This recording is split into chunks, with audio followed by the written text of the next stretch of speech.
ირაკლი ღარიბაშვილის გაპრემიერების შემდეგ პირველი ხმაურიანი დაპატიმრება დაჭერილია მთავარი პროკურორის ყოფილი მოადგილე დავით ჩხატარაშვილი. პარადოქსია, როცა შემსრულებლები ისჯებიან, ხოლო დამკვეთები ნაციონალური მოძრაობის სახით პარლამენტში სხედან აცხადებს ექსპერტი გია ხუხაშვილი. საღამო მშვიდობისა, ეს დიდი პოლიტიკა. მე ინგა გრიგოლია ვარ, დღეს გადაცემაში წარმოგიდგენთ. რატომ დააპატიმრეს რეალურად გენერალური პროკურორის ყოფილი მოადგილე დავით ჩხატარაშვილი, რომელსაც ჩვენება აქვს მიცემული ვანო მერაბიშვილის და ზურაბ ბადეიშვილის წინააღმდეგ და რომელიც საპარლამენტო არჩევნებამდე ცოტა ხნით ადრე გაემიჯნა სააკაშვილის ხელისუფლებას და ოცნებასთან დაიწყო თანამშრომლობა. ექსპერტი გია ხუხაშვილი ადასტურებს, რომ ჩხატარაშვილის მხრიდან ის პირადად იღებდა ინფორმაციას თუ როგორ იკერებოდა პოლიტიკური საქმეები წინა ხელისუფლებისას. ორი მთავარი ფიგურა კონსტიტუციური უშუალობის დეპარტამენტის. ვინმე ჩხატარაშვილი და მეორე ლევან ქარდავა, პირველი ხუთის ფაქტობრივი უფროს და ერთ-ერთი შემქმნელი, ორივე ძალიან აქტიურად თანამშრომლობს სახელმწიფოსთან. მისი მხრიდან ეს დადასტურებული იყო თუ როგორ იკერებოდა პოლიტიკური საქმეები. ჯოდელავა იყო გენერალური პროკურორი. ის იგივე ქაქშიზის რაშიც რადეიშვილი და ჩხატარაშვილი და სააკაშვილი. უწევდა თუ არა პირადად მფარველობას გენერალური პროკურორის ყოფილ მოადგილეს, რა კონკრეტული ინფორმაცია მიიღო ამ პერიოდში დავით ჩხატარაშვილისგან ყოფილი თანაგუნდელების წინააღმდეგ და დაიწყო თუ არა ოცნებაში ნაციონალებისგან გადასული კადრების ჩამოშორების პროცესი. პირველი ხმაურიანი დაპატიმრება ღარიბაშვილის გაპრემიერების და კბილაშვილის გადადგომის შემდეგ, ვინ იქნება შემდეგი, დღეს საღამოს 8-ზე, რატომ გადაწყვიტეს ერთ-ერთი მთავარი ინფორმატორის დაპატიმრება, ექსპერტი გია ხუხაშვილი დიდ პოლიტიკაში. ვინმე დავით ჩხატარაშვილი ჩემი ციხეში დომის დროს უდესიანთან ერთად არაბებისთვის უნდა მიეყიდეთ ხუსტვა, რამდენადაც ჩემთვის ცნობილია 40 მილიონად. მე ამის მტკიცებულება მაქვს, რომ ჩხატარაშვილი მთავარი პროკურორის მოადგილე იყო ჩარეული. დაპირისპირება ქართულ ოცნებაში, რომელიც დეპუტატ თამარ კორძაიას განცხადებას მოყვა საქართველოს კათოლიკოს პატრიარქთან დაკავშირებით თვითმმართველობის კანონ პროექტზე. ეს თუ ხალხორციელდა ჩვენ მივალთ საქართველოს დაშლისათვის, დარღვევისათვის. დეპუტატი სოსო ჯაჭვლიანი თამარ კორძაიას წინააღმდეგ მსგავსი ცინიზმი, რაც კორძაია მიკადრა მეორე არ მინახავს. მან პატრიარქს მანდატი უხსენა, როცა პატრიარქის მიმართ განცხადებას აკეთებ, მორალურ ჩარჩოებში მაინც უნდა ჩაჯდე, აცხადებს სოსო ჯაჭვლიანი. აქვს თუ არა დეპუტატს დამოუკიდებელი პოზიციის დაფიქსირების უფლება, თუნდაც ამ პოზიციით პატრიარქის მოსაზრებას უპირისპირდებოდეს. ზუსტად 20 საათზე მოусმინეთ სოსო ჯაჭვლიანს დიდ პოლიტიკაში.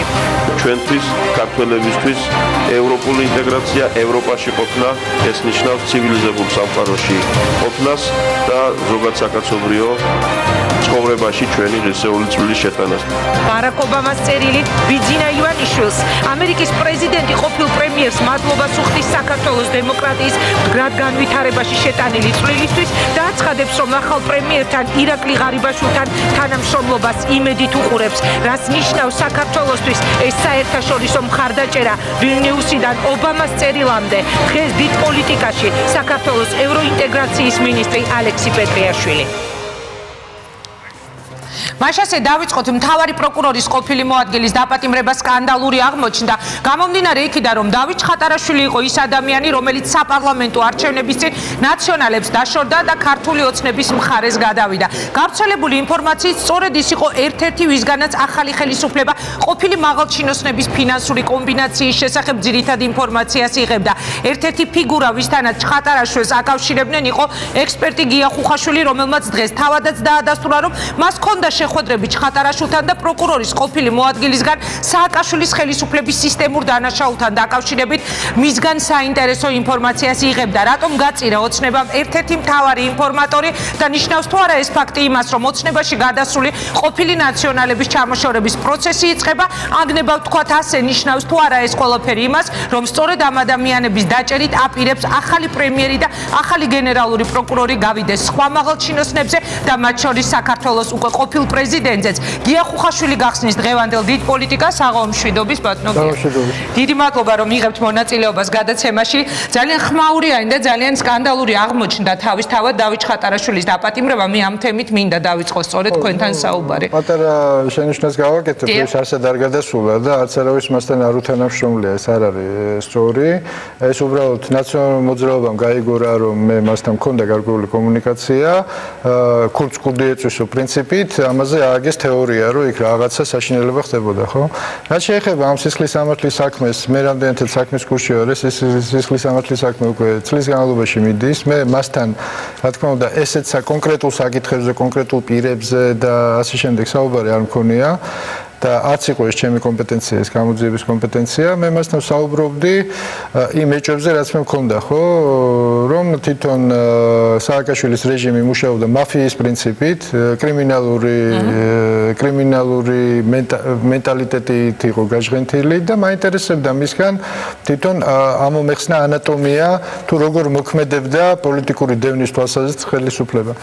და ეს იყო ჩვენი ამ შეხვედრებზე იყო შეთანხმება, რომ არც კონკრეტულ საქმეებზე არ ვსაუბრობდი ჩვენ და არც კონკრეტულ პიროვნებებზე. მე ეს არ იყო ეს გამოძიებლის კომპეტენცია და მე ამაზე ვერ ვისაუბრებდი და ამ ხრივ რა თქმა უნდა დადასტურდა უბრალოდ ის, რასაც მე ადრე ვფიქრობდი. და ჩემ კვლევაში ეს გამოვიყენე ნამდვილად და საინტერესო პიროვნებაა, მას ჰქონდა თავისი როლი ამ ყველაფერში. მისი როლი იყო ეგრეთ წოდებული მწმენდავის როლი, რომ დააშავებდნენ ეს პატარა ბიჭები რაღაცას, მე მას ევალებოდა მისი ინტელექტუალური შესაძლებლობიდან გამომდინარე შეფუთვა, შელამაზება მათი დანაშაულის. სხვა შორის აი ეს საქმეც, რაც მის ირგვლივ არის, პატიმრების წამება. ხო, ესეც მეორადი დანაშაულია, ხო, იყო სისტემური დანაშაული, თავისი აგენტურის მეშვეობით, როგორც ჩანს ნაციონალურ მოძრაობამ გაიგო, რომ კადრები არსებობდა და სავარაუდოდ ეს კადრები შეიძლება გამოჩენილიყო და დაგეგმეს პრევენცია, როგორ გადაეფარათ ეს ყველაფერი და ეს დავალება მიიღო ჩხატარაშვილმა და სხვებმა მიიღეს, როგორ შეეფუთათ ეს ყველაფერი და მაშინ იქნა ჩადენილი, ხო? არანაირ გარანტიებზე ლაპარაკი ეს ყველაფერი სისულელე და მოგონილია. მე სიმართლე გითხრათ, დამავიწყდა კიდევ 7-8 თვეა ეს ადამიანი, აღარც მახსოვდა მისი, მე მეგონა რომ უკვე დაჭერილიც იყო. იმიტომ რომ არანაირ გარანტიებზე და რაღაცაზე საუბარი რომ აი გადმოდი და ეს რაღაცაზე არ ყოფილა საუბარი. საქმე ჰქონდა მცდელობა, გამოძიებას აქვს თავის ლოგიკა, დღეს გააწყვეტეს რომ დაიჭირა და დაიჭირეს. გასაგებია, არანაირი გარანტიები მისთვის არასოდეს არავის არ მიუცია. ის როგორ ჩანს ეს გარანტიები მისცეს თუ არ მისცეს რეალურად არ არსებობდა, იმიტომ რომ 1 წლის თავზე დაიჭირეს მაგრამ თანამშრომლობა, აი მოდით ესე ნუვიტყვით, რომ მე არ ვიცი, ეხა ეს გამოძიებას ეცვენება, უფრო იმას უნდა გითხოთ, ის თანამშრომლობდა თუ არა რეალურად, ხო? ჩემთან აი თანამშრომლობა რასაც ქვია იმ კუთხით რომ ვინმეზე რამე ეთქვა ან რაღაცა ეს რაღაცა არ ყოფილა და არც ჩემგან ყოფილა ეს კითხვა დასმული, ხო?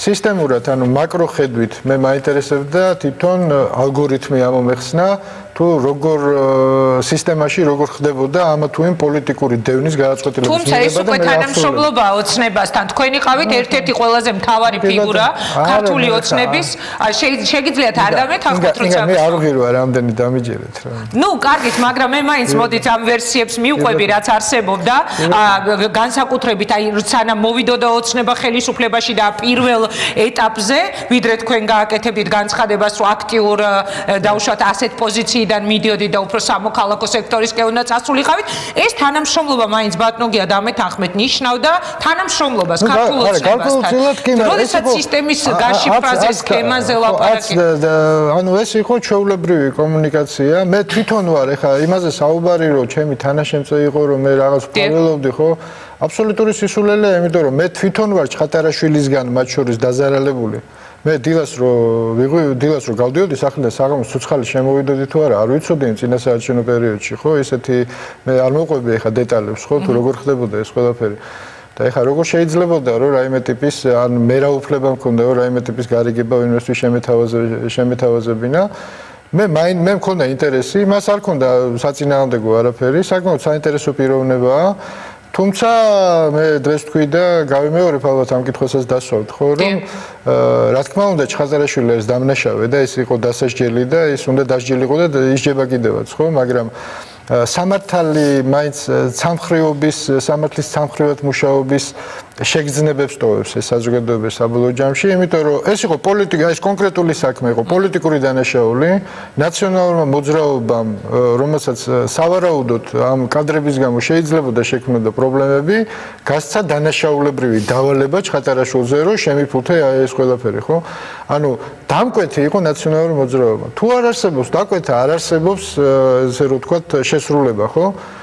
დამკვეთი დღეს ის პარლამენტში და ნაციონალური მოძრაობა საუბარი თუ კონკრეტულად თუნდაც მიხეილ სააკაშვილი კიდე იქ ახალ რევოლუციაში იყოს მონაწილეობას ის ხომ სოფლიოს ჭიპია საერთოდ სამყაროს ჭიპია ხო და იქ გამოდის და კიდე რაღაც დემოკრატიაზე საუბრობს და ეს დამკვეთების პასუხისმგებლობა არ არის მთავარ ოპოზიციურ ძალად აცხადებენ ქვეყანაში თავს შემსრულებას ვიჭერთ. კი ბატონო, უნდა დავიჭიროთ შემსრულებელი, მაგრამ აი ამ დანაშაულზე რა შვები, დამკვეთი, ჩემის აზრით არის უფრო დიდი დამნაშავე. ჩხატარაშვილის ფსიქოლოგია მე მასზე ისიც ვთქვი, რომ მსხვერპლია მეთქი სისტემის და რატო ვთქვი, იცით? არიან ჩინოვნიკების უმრავლესობა ჯერ კიდე საქართველოში კანონმორჩილი კი არ არის, ის თავის უფროს ემორჩილება. მან მიიღო დავალება, ეს დავალება რამდენად კანონთან შესაბამისობაში იყო, მას ამაზე არ უფიქრია, მორალი როგორც ჩანს, მაინც და მაინც არ აწუხებდა, მორალური ზნეობრივი კატეგორიები და არ დაუყენებია ეს დავალებაზე მაღლა და შეასრულა. გასაგებია, მე მინდა გითხოთ, რა ინფორმაცია მიიღეთ ისეთი მნიშვნელოვანი დავით ჩხატარაშვილისგან, რომელიც თქვენთვის იყო ამდენ მნიშვნელოვანი, თუმცა ერთი კითხვაც ჩნდება თავისთავად, თუ კი ეს კაცი არ იყო გარანტირებული იგივე ახალი ხელისუფლების მხრიდან, რომ მას არ შეეხებოდნენ ერთი წლის განმავლობაში, რატო არ მიყვა მათ კვალს, ვინც იგივე პროკურატურის მთელი კოჰორტა არის გასული ქვეყნის ფარგლებს გარეთ, ადეიშვილი, გურჯალიანი და ასე შემდეგ. ის ვერ გავიდოდა, მე მგონი რამდენი ხე მე არ ვიცი ზუსტად ეხლა არ შემიშალოს, მაგრამ ძიება მიდიოდა. ეს ძიება დაწყებულია ფაქტიურად მაშინ, ეს ყველა მიცოდა, ადეიშვილიც ფიგურანტია, ნუ ადეიშვილი ხელმიუწვდომელი იყო, სამხრივი გამოდიოდა, იმიტომ რომ ეხლა ადეიშვილი იყო მთავარი ფიგურანტი, ყველას კარგად გესმის, ხო, თუნდაც ამ საქმეს. და აქედან გამომდინარე, მაგრამ მე ვფიქრობ, რომ მისი გასვლა ესე ადვილი არ იყო ქვეყნიდან. ხო, აი მისი ტრაგედია ის არის და რატომ მიმაჩნია, რომ ის არის სისტემის მსხვერპლი, რომ ეს ადამიანი ცხოვრობდა ხელფასზე. დანარჩენებისგან განსხვავებით. უბრალოდ მენტალურად ის იყო მოწყობილი ესე, რომ უფროსის დავალება უნდა შეესრულებინა. ნებისმიერი დავალება, ყოველგვარი ფიქრის გარეშე, თუ რამდენად მორალური იყო, ან ზნეობრივი ეს დავალება და ამ შემდეგ, ხო? მე ვფიქრობ, ის თუნდაც ჩემს მიმართ დანაშაულშიც იღებდა მონაწილეობას და ის ფუთავდა იგივე აი ტელევიზიით, რომ ანუ აი ესეთ საკითხებზე ამ ადამიანების ჯგუფს აი ბოლო დღეებში თუ გახსოვთ გახმაურებული ჩემი და ღარიბაშვილის საუბრების სერია და ასე შემდეგ, ხო? ეს ყველაფერი ის მონაწილეობდა, მაგრამ ნუ ეხა სანამ საშუალება მქონდა დაახლოებით 2 თვის განმავლობაში რამდენიმე შეხვედრა იყო. თვითონ მისგან იყო ეს ინიციატივა, საერთოდ თქვენ ამბობთ, რომ ის იყო შემსრულებელი, მაგრამ თავის დროზე იგი დაწინაურდა სწორედ სააკაშვილის აი ამ პირობებში გირგვლიანის საქმის კარგად შეფუთვის ცნობილი ფაქტი. კარგი შემსრულებელი იყო და იმიტომ მე რა თქმა უნდა არაფერზე არ ყოფილა ლაპარაკი, ძიება მიდიოდა, მე ვიცოდი იმ პერიოდში რომ მას კითხავდნენ, რაზე კითხავდნენ, რაზე ესაუბრებოდნენ, მე ეს არ ვიცი. მე ვიყენებდი იმ საშუალებას, მან მომცა ეს საშუალება, არ იყო ამის მისი ინიციატივა იყო, თუ შეგიძლია ეს არ იყო მისი, არა, თავისი ინიციატივა. თქვენი ინიციატივა იყო. ეს იყო ჩემი ინიციატივა, რა თქმა უნდა. რომ ამბობდნენ იმ პერიოდში, რომ პიქსელის შენობაში მას თავისი კაბინეტი იქ ხო ეხა კაბინეტი ხო ის მოდიოდა ჩემთან ნამდვილად. ნუ ეხა იქ დღეს ესე რომ ვთქვა, ყოფილი ხელისუფლების ძალიან ბევრი წარმომადგენელია დღესაც იმ შენობაში. და ნუ შემჩნეული იყო რომ შემოდიოდა ჩემთან ოფისში და ნუ შეეშინდა ძალიან პირდაპირ გეტყვით, იმიტომ რომ ისინი ალბათ ფიქრობდნენ რომ შიშდიი თვალები აქვს, ფიქრობდნენ რომ ის მოდიოდა და წერდა რაღაცებს და მე პასტას ვერ ვაგდებინებდი ხელიდან. სიამდვილეში ესე არ იყო. ვერათ რომ მარტივად იყო საქმე, დაიძაბენ და მიხეილ სააკაშვილის გამოვიდა მაშინ. კი, ვინმე ჩხატარაშვილი და ქარდავა, რომლებიც ამ ხელისუფლებასთან ის ჩხატარაშვილი, რომელიც მიხეილ სააკაშვილმა გახადა თავის სისტემის მონად, თავისი დანაშაულის თანამონაწილედ გახადა.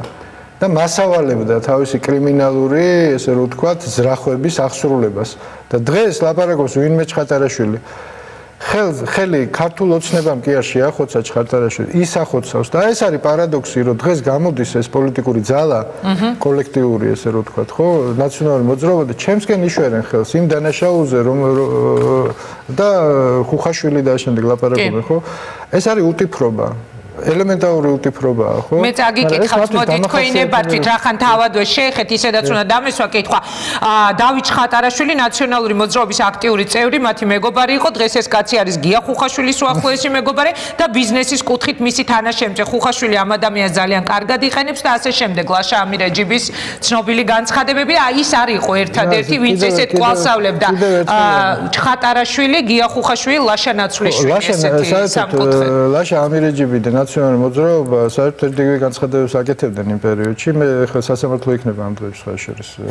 მე სარჩელი მაქვს შეტანილი აი ამ ბინძურ განცხადებებზე და ხატარაშვილი კიდევ ერთხელ მეორე იყო ის რაც გითხარით, ხო? ნაციონალური მოძრაობა მას იყენებდა, მე ხატარაშვილი არ გამომიყენებია არაფერში. ეს არ იყო ჩემი კომპეტენცია და ჩემი ფუნქცია არ იყო საერთოდ იმ ქართულ ოცნებაში, რომ მე ესეთ საქმეები მეკეთებინა. უბრალოდ მე ვატარებდი კვლევას, მე ამაზე ბრიფინგი ჩავატარე მაშინ, კვლევა რო დავასრულე მაშინაც, ავხსენე თუ რა ტიპის კვლევასთან მქონდა საქმე და მე ვცდილობდი რომ ისგან მივიღო ინფორმაცია. რაღაც ინფორმაცია მივიღე, პრინციპში საინტერესო. მიიღეთ ინფორმაცია, თუ შეგიძლიათ. როგორ მუშაობდა, როგორ აი დანაშაულის ანატომია, როგორ ხდა, საიდან მოდიოდა დავალება, რა ტიპის დავალება და რა ჯგუფები მუშაობდნენ, შემდგომ ამ მე თავშევიკავებდი მას დეტალებზე, იმიტომ რომ შეიძლება რაღაცაში გადავიკვეთო გამოძიებასთან. გასაგებია, თუმცა აი მე სწორედ ამ სქემების კვალდაკვალ უნდა დაგისვა, შემდეგი შეკითხვა. ხატარაშვილის დაკავებამ გააჩინა ასეთი მოსაზრება ახალი მთავარი პროკურორის პირობებში და ახალი პრემიერ-მინისტრის პირობებში, რომ ხომ არ იწყება პროცესი კიდევ უფრო სერიოზულ და კიდევ უფრო მაღალი ჩინის ყოფილ ჩინოსნებზე გასვლის. რატომაც არა, არ უნდა გავიდნენ? ჩვენ ნახეთ აქ ზოდელავა ჩამოსული. რა თქმა უნდა, დამკვეთი უნდა დაისაჯოს. დამკვეთი. ხატარაშვილი იყო შემსრულებელი კიდევ ერთხელ ვიმეორე. რა თქმა უნდა, დამკვეთია უფრო მსხვილი, უფრო ზოდელავა საერთოდ ეხა მე მგონია რომ გაუგებრობაში იყო მოყოლილი სიმართლე რო გითხრათ, ხო, თავიდან ბოლომდე. მაგრამ გუშინ გამიკვირდა ეხა მისი კომენტარები, რომ მეგობრის მხარდასაჭერად მოვედი ეხა როგორ შეიძლება გასაგებია რომ შეიძლება ამ სცენარის დაწერაში ის არ იღებდა მონაწილეობას, მაგრამ ეხა ის იყო მთავარი პროკურორი და ორი ურთიერთგამომრიცხავი ბრიფინგი მან ჩაატარა, ხო? აქედან გამომდინარე, მე ვფიქრობ, რომ ის რატომ არ არის ამ საქმის ფიგურანტი, მე არ ვიცი, თუმცა გამოძიებას დაველოდოთ მაინც. დაველოდოთ გამოძიებას, თუმცა კითხვების დასმის აი ძალიან ისეთი ლოგიკური ამბავია კითხვების დასმისთვის ეს რომ დავშვათ ზოდელავა ბურჯალიანთან და ადეიშვილთან ერთად იცის ყველამ რომ იყო წასული და იქ რაღაც საქმიანობითაც იყვნენ დაკავებული, ოფიციალურად იყო ამაზე ინფორმაცია. გუშინ როდესაც ვიხილეთ ჩვენ თუ გუშინ ზოდელავა ძალიან ბევრ ადამიანს გაუკვირდა, იმიტომ რომ ყველა მიცის რომ ეს ადამიანი იყო გაქცეული ქვეყნიდან. აი ამას გეკითხებით, იგივე ხატარაშვილთან ზოდელავასთან არის თუ არა მოსალოდნელი რომ ეს ხელისუფლება შევიდეს გარიგებაში თუ უკვე არ შევიდა? რატომაც ეს არის მიღებული წესი, საპროცესო გარიგება შეიძლება მოხდეს, როდესაც უფრო მნიშვნელოვან ინფორმაციას ესე რომ ვთქვათ გასცემ. რატომაც არა, ეს გამორიცხული არის, მაგრამ გათავისუფლება პასუხისგებლობისგან მემაჩნია რომ არასწორია. შეიძლება შეამსუბუქო პასუხისგებლობა, შეიძლება ესე რომ ვთქვათ ციხეში არ აღმოჩნდეს, მაგრამ პასუხისგებლობა უნდა დაეკისროს, ანუ სასჯელი ამ ადამიანებმა უნდა მიიღონ. პირობითი მაინც, ხო? ნებისმიერი გარიგების შემთხვევაში, აი სხვა შორის დიდი დისკუსია იყო ბედუკაძესთან დაკავშირებით, უნდა გათავისუფლებულიყო თუ არა. ეს უნდა მეკითხა სწორედ ხატარაშვილის დაპატიმრების პარალელურად. მისი განთავისუფლების. პასუხისგებლობა არა, მისი დაჭერაზე არ იყო საქმე. შეიძლება ის არ დაეჭირათ, მაგრამ მასზე რაღაც განაჩენი უნდა დამდგარიყო. მიუხედავად იმისა, მან რაღაც როლი ითამაშა და რა ლამის გმირად გამოიყვანეს, ხო? ის იყო იმ სისტემური დანაშაულის თანამონაწილე, ხო? შეიძლება ადამიანი შეუმსუბუქო, მაგრამ შენ უბრალოდ გაათავისუფლო პასუხისგებლობისგან. ანუ ის გადაწყვეტილება, რაც კბილაშვილმა მაშინ მიიღო, ხო? ჩემთვის დღესაც მიუღებელია. ყველა ადამიანი უნდა დაისაჯოს. ციხე არ არის აუცილებელი, მაგრამ მას სადღაც ეს დამღა, რომ ის დაშავებდა, უნდა ედოს, უნდა კონდეს ამ ტიპის პასუხისმგებლობა უნდა დგებოდეს აუცილებლად. არის ამიტომაც მოლოდინი, რომ შესაძლებელია იგივე ზოდელავათი ეჩხატარაშვილი და სხვებითაც გავიდნენ კიდევ უფრო მაღალი რანგის ყოფილ თანამდებობის პირებზე. სხვა შორის ერთი კითხვა მინდა დაგისვათ. ჩხატარაშვილის თავის დროზე აქვს მიცემული ჩვენება ივანე მერაბიშვილის წინააღმდეგ. ივანე მერაბიშვილის საქმესთან დაკავშირებით. შესაბამისად, უნდა ველოდოთ თუ არა, ან თქვენ თუ ელოდებით, თუ გაქვთ მისგან მოსმენილი რაიმე მსგავსი ინფორმაცია, რაც დაუმძიმებს მერაბიშვილის საქმეს. ესეთ თემებზე კიდევ ერთხელ გიმეორებთ, კონკრეტიკაზე მე არ ვესაუბრებოდი. კონკრეტიკაზე ისაუბრობდა გამოძიებასთან. მე ესეთ თემებს, ესეთ დეტალებში არ შევდიოდი, არა ვარ მე გამოძიებელი, არც ვფლობ ამ ტექნოლოგიას, ის კი არ ვიცი სწორად როგორ უნდა დამესვა ესეთი კითხვები. ასე რომ ამაზე ინფორმაცია ნამდვილად არ მაქვს. შეიძლება მერაბიშვილი გასაგებია ხა. მე კიდევ ერთი კითხვა მინდა დაგისვა და შემდეგ სხვა თემებზე გადავიდე თუ შეიძლება. არის თუ არა ერთმანეთთან შეიძლება ითქვას კავშირში ჩხატარაშვილის დაკავება და ლაშა ნაცვლიშვილის მოხსნა. ძალიან ბევრი საუბარი იყო ამაზე, სხვა შორის ჩვენს ეთერში ერთ-ერთი ყოფილი პატიმარი, რომელიც შემდეგ ახალი ხელისუფლების მოსვლის შემდეგ იქნა გამოშვებული ბესოხარძიანი ბიზნესმენი, მათ ადებდა პირდაპირ ხელს. ანუ მან დაასახელა, რომ სხვა ადამიანებთან ერთად იგივე ლაშა ნაცვლიშვილი და დავით ჩხატარაშვილი. არის თუ არა მათ შორის ისეთი კავშირი, რომ ეს ლაშა ნაცვლიშვილი ემსახურებოდა ბოლო დღემდე, მე როგორც ვიცი, ხელისუფლებას და ის ძალიან კარგად არის გამოცდილი და ესე რომ ვთქვათ, აქ რაიმეზე ლაპარაკი არის ზედმეტი, ხო? გამოძიებას აქვს თავის ტაქტიკა. ხო? მე არა ვარ ამას ჩახედული თუ და ამ ტაქტიკაში საქმე იყო აღძრული და მიდიოდა და ყველა მიცოდა, ხო? თუ რასთან მქონდა საქმე, მაგრამ გამოძიებას აქვს თავის ტაქტიკა. თუ შეგიძლია რომ მით უმეტეს როდესაც მთავარი ფიგურანტი გაქცეულია და იმას ვერ წვლები, ხო? რატომ გადაწყდა დღეს დაჭერა ფარველობდა მას ნაცვლიშვილი ძალიან მიამით გაგებაც მიმეჩვენება ამ საკითხის, ხო? ფაქტია, ნაცვლიშვილი ფარველობა შეიძლება გამოხატულიყო იმაში, რომ საერთოდ არ აღძრულიყო ამ ადამიანზე და მისი პასუხისმგებლობა დაეფარათ, მაგრამ ეს ხო არ იყო დაფარული. საქმე მიმდინარეობდა, ყველა ვიცოდით. ქმედება მისი მხრიდან არ ყოფილა. უბრალოდ ერთადერთი რაც არ იყო შესრულებული, მაშინ არ დაუჭერიათ, ეხლა დაიჭირეს. გასაგებია. გამომდინარე იქიდან რომ თქვენ ფლობთ ბევრი ინფორმაციის. მოგონილი თემებია, თუმცა უფრო დეტალურად ჯობია ლაშა ალბათ იმედია გამოჩნდება მალე თქვენ. ჯერჯერობით ლაშა ნაცვლიშვილი მას შემდეგ რაც გენერალური პროკურორის მოადგილე იყო თუ თავარის საინტერესო რესპონდენტია. გეთანხმები ძალიან ბევრი მცდელობები მქონია რომ იგი ეთერში ყოფილიყო სტუმარი, მაგრამ ალბათ თანამდებობიდან გამომდინარე იმ მოცემულობაში იგი ვარს ამბობდა. იმედი მაქვს რომ შემდგომში დაგთანხმდება. გამომდინარე თქვენს არსებული ინფორმაციიდან ბატონ გია, ელოდებით თუ არა, რომ გამოძიებასთან ყველა შემთხვევაში მოუწევს თანამშრომლობა მიხეილ სააკაშვილს? მე მაქვს ამის ძალიან დიდი სურვილი და პრინციპში ძალიან ბევრი არგუმენტი მაქვს თუ რატომ უნდა მოხდეს ეს, ხო? არა იმიტომ რომ ეხლა მისი დასჯა ვინმეს უნდა დაჭერა, ხო? არამედ იმიტომ რომ პრევენცია ჩემს ყველაზე მნიშვნელოვანი, რომ არც ერთ შემდგომ ხელისუფლებას არ გაუჩნდეს, ესე რომ ვთქვათ, იმის სურვილი, რომ გაიმეოროს იგივე რასაც აკეთებდა მიხეილ სააკაშვილი, ხო? ყველამ უნდა იცოდეს, რომ დანაშაული არის დასჯადი და განსაკუთრებული პასუხისმგებლობა ეკისრება პირველ პირებს. ძალაუფლებით გამოცდა არის უმძიმესი გამოცდა, პირდაპირ გეტყვით, საკუთარ ტყავზე მაქვს ეს ყველაფერი გამოცდილი და აქედან გამოსვლა, ამის დათმობა, ან ამის ბოროტად არ გამოყენება, ეს არის ძალიან მძიმეა, ხო? ცდუნება არის ძალიან მაღალი. მიხეილ სააკაშვილი ამაში იყო ჩემპიონი და ფაქტიურად ყველა დავალება, ყველა პოლიტიკური დანაშაული, რაზეც იყო ლაპარაკი, რაზეც დღეს საუბრობენ, რაზეც ხვალ ლაპარაკებენ, ყველაფერი მიდის მასთან. მის გარეშე პოლიტიკური დანაშაული ამ ქვეყანაში არ ჩადენილა. ის იყო მთავარი დამკვეთი და რა თქმა უნდა სამართალი იქნება არ იქნება სრულფასოვნად აღსრულებული თუ ის რაღაც ფორმით ამ ყველაფერზე პასუხს არ აგებს. საინტერესოა როგორ განვითარდება მოვლენები თუ ეს ასე მოხდა, იმიტომ რომ მაგალითად ამ ეთერში მანა კობახიძე საუბრობდა სწორედ იმაზე, რომ მისივე ყოფილი თანაგუნდელები იგივე ადეიშვილიდან დაწყებული ნებისმიერ მაღალჩინოსნით დამთავრებული იქნებიან მთავარი მოწმეებიო მიხეილ სააკაშვილის წინააღმდეგ. ამის დროს დადგება კი. სწორედ ამიტომ გაჩნდა ბევრი კითხვა ჩხატარაშვილის დაპატიმრებაზე და ამიტომ ვისაუბრეთ. ჯერჯერობით ესე რომ ვთქვათ, საფუძვლის შეთანხმება დაპატიმრების შემდეგაც შეიძლება მოხდეს, ეს არის პრობლემა. ჯერჯერობით მიხეილ სააკაშვილის მონუსხულები თავს თავისიანები და ისეთ სასაცილო რაღაცებს ლაპარაკობენ ხოლმე ზოგჯერ, ხო, რომ მე მგონი ჯერ კიდე ვერ ხვდებიან სად არიან, ხო? აქვს ეს ხიბლი მას თავისიანებში ჯერ კიდევ შენარჩუნებული, მაგრამ როგორც კი ეს ჰიპნოზის ესე რომ ვთქვათ ვადა დასრულდება, ხო, მე ძალიან ბევრი ალაპარაკდება და იმის გარდა რაც უკვე ვიცით, კიდე ძალიან ბევრი ამის გავიგებთ მათი პირიდან. საინტერესოა ჩინობენ იმ ადამიანებისგან სხვათა შორის. საინტერესოა მართლა არის ასეთი მოლოდინი, რომ შესაძლებელია ამ ადამიანებისგან შემდეგ გამოვიდეს ბევრი. ერთადერთი რაც ამ ადამიანებს აერთიანებთ, არის ერთობლივი დანაშაული. ხო, რომელიც მათ ესე რომ ვთქვათ კისერზეა. ერთადერთი მათი შემაკავშირებელი არ არის მეგობრობა, არ არის ესე რომ ვთქვათ რაღაც სიახლოვე ან იდეა.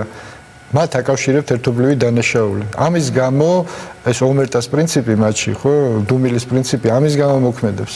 ერთობლივი დანაშაული, მაგრამ ვირთხებს თუ მიეცათ გემიდან გაქცევის საშუალება, ისინი აუცილებლად გაიქცევიან. კი, მე ერთი კითხვაც მინდა დაგისვა, თქვენ წეგან ახსენეთ, რომ ძალიან ძნელიაო ძალაუფლების ხიბლიდან გამოსვლა, როდესაც ძალაუფლება არის ხელში და მეც კი ძლივს გავეკეციო და აი სწორედ აქედან გამომდინარე, ვრცელდებოდა ინფორმაცია, რომ აი ძველი ფულის თემები, რომელიც დაუშვათ ხელისუფლების კონკრეტული პირების ხელში გადიოდა, იგივე ცალკეული ბიზნესების, მსხვილი კომპანიების და ასე შემდეგ, ნელ-ნელა თითქოს ინაცვლებდა თქვენს ხელში და ეს არის აბსურდი, მე პირდაპირ გეტყვით, როგორ ცხოვრობდი, იგივე წესით ცხოვრობ, ხო?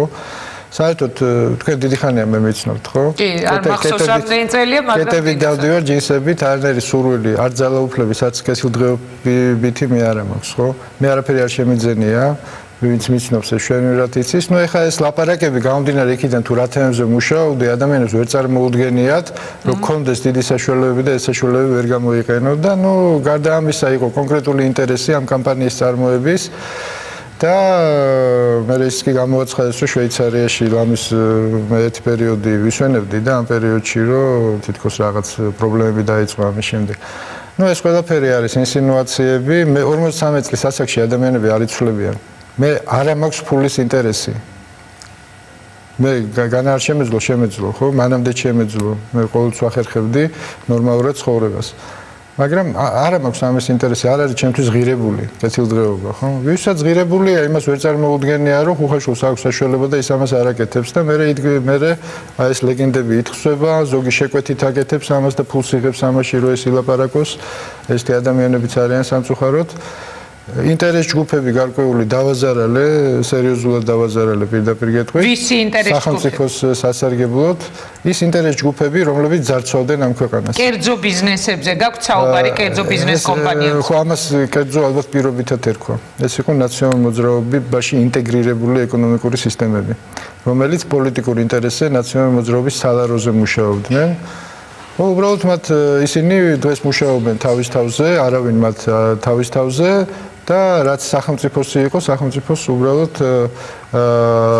რაც სახელმწიფოს სიკეთე იყო, სახელმწიფოს დაუბრუნდა, მეტი არაფერი. ეს ადამიანები თქვენ იყავით ამაში ჩარეული პირადად? გარკვეულწილად კი, რამდენიმე თემაში და ხوار გეტყვით კონკრეტულ თემებს, რა თემები? ნუ ეს ცნობილ თემას გეტყვით, ეს არის გადაზიდვების ბიზნესი, კეზერაშვილი. იაკობაშვილი გადაზიდვები, რაც იყო რკინიგზა აწარმოებდა მომსახურებას და გარკვეული აი ეს ჯგუფი რკინიგზის ნაცვლად იღებდა შემოსავალს აქედან, ანუ შუამავლობდა ფაქტიურად, ფილტრად იყო ჩასმული და უბრალოდ აღდგა ის რეალური მდგომარეობა, რომ რკინიგზა თავის მომსახურებაში თვითონ იღებს დღეს შემოსავალს. ამით მის შემოსავალი გაიზარდა.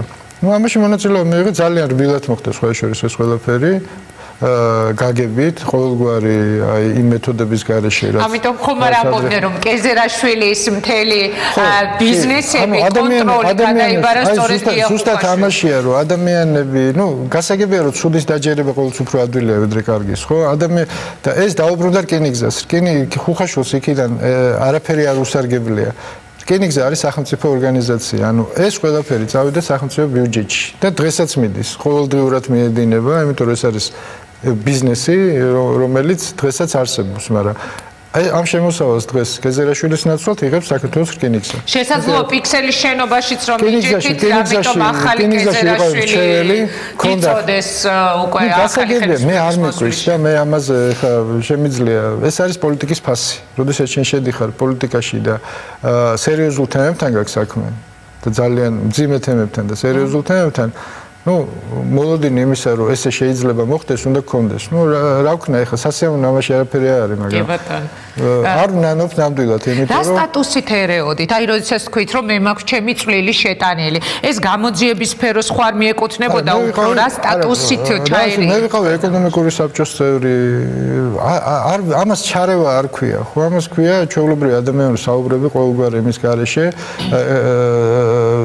წინა ხელისუფლება ამას აკეთებდა ძალიან უხეშად, ხო? ანუ სამართალდამცავების მეშვეობით და სამართალდამცავი ორგანოების ჩარევა ეკონომიკურ სისტემებში ეს არის ძალიან დიდი საფრთხის შემცველი, იმიტომ რომ მეორე უკიდურესობაში გადადიხარ და საბოლოო ჯამში იწყება ქონების გადანაწილება, ხო?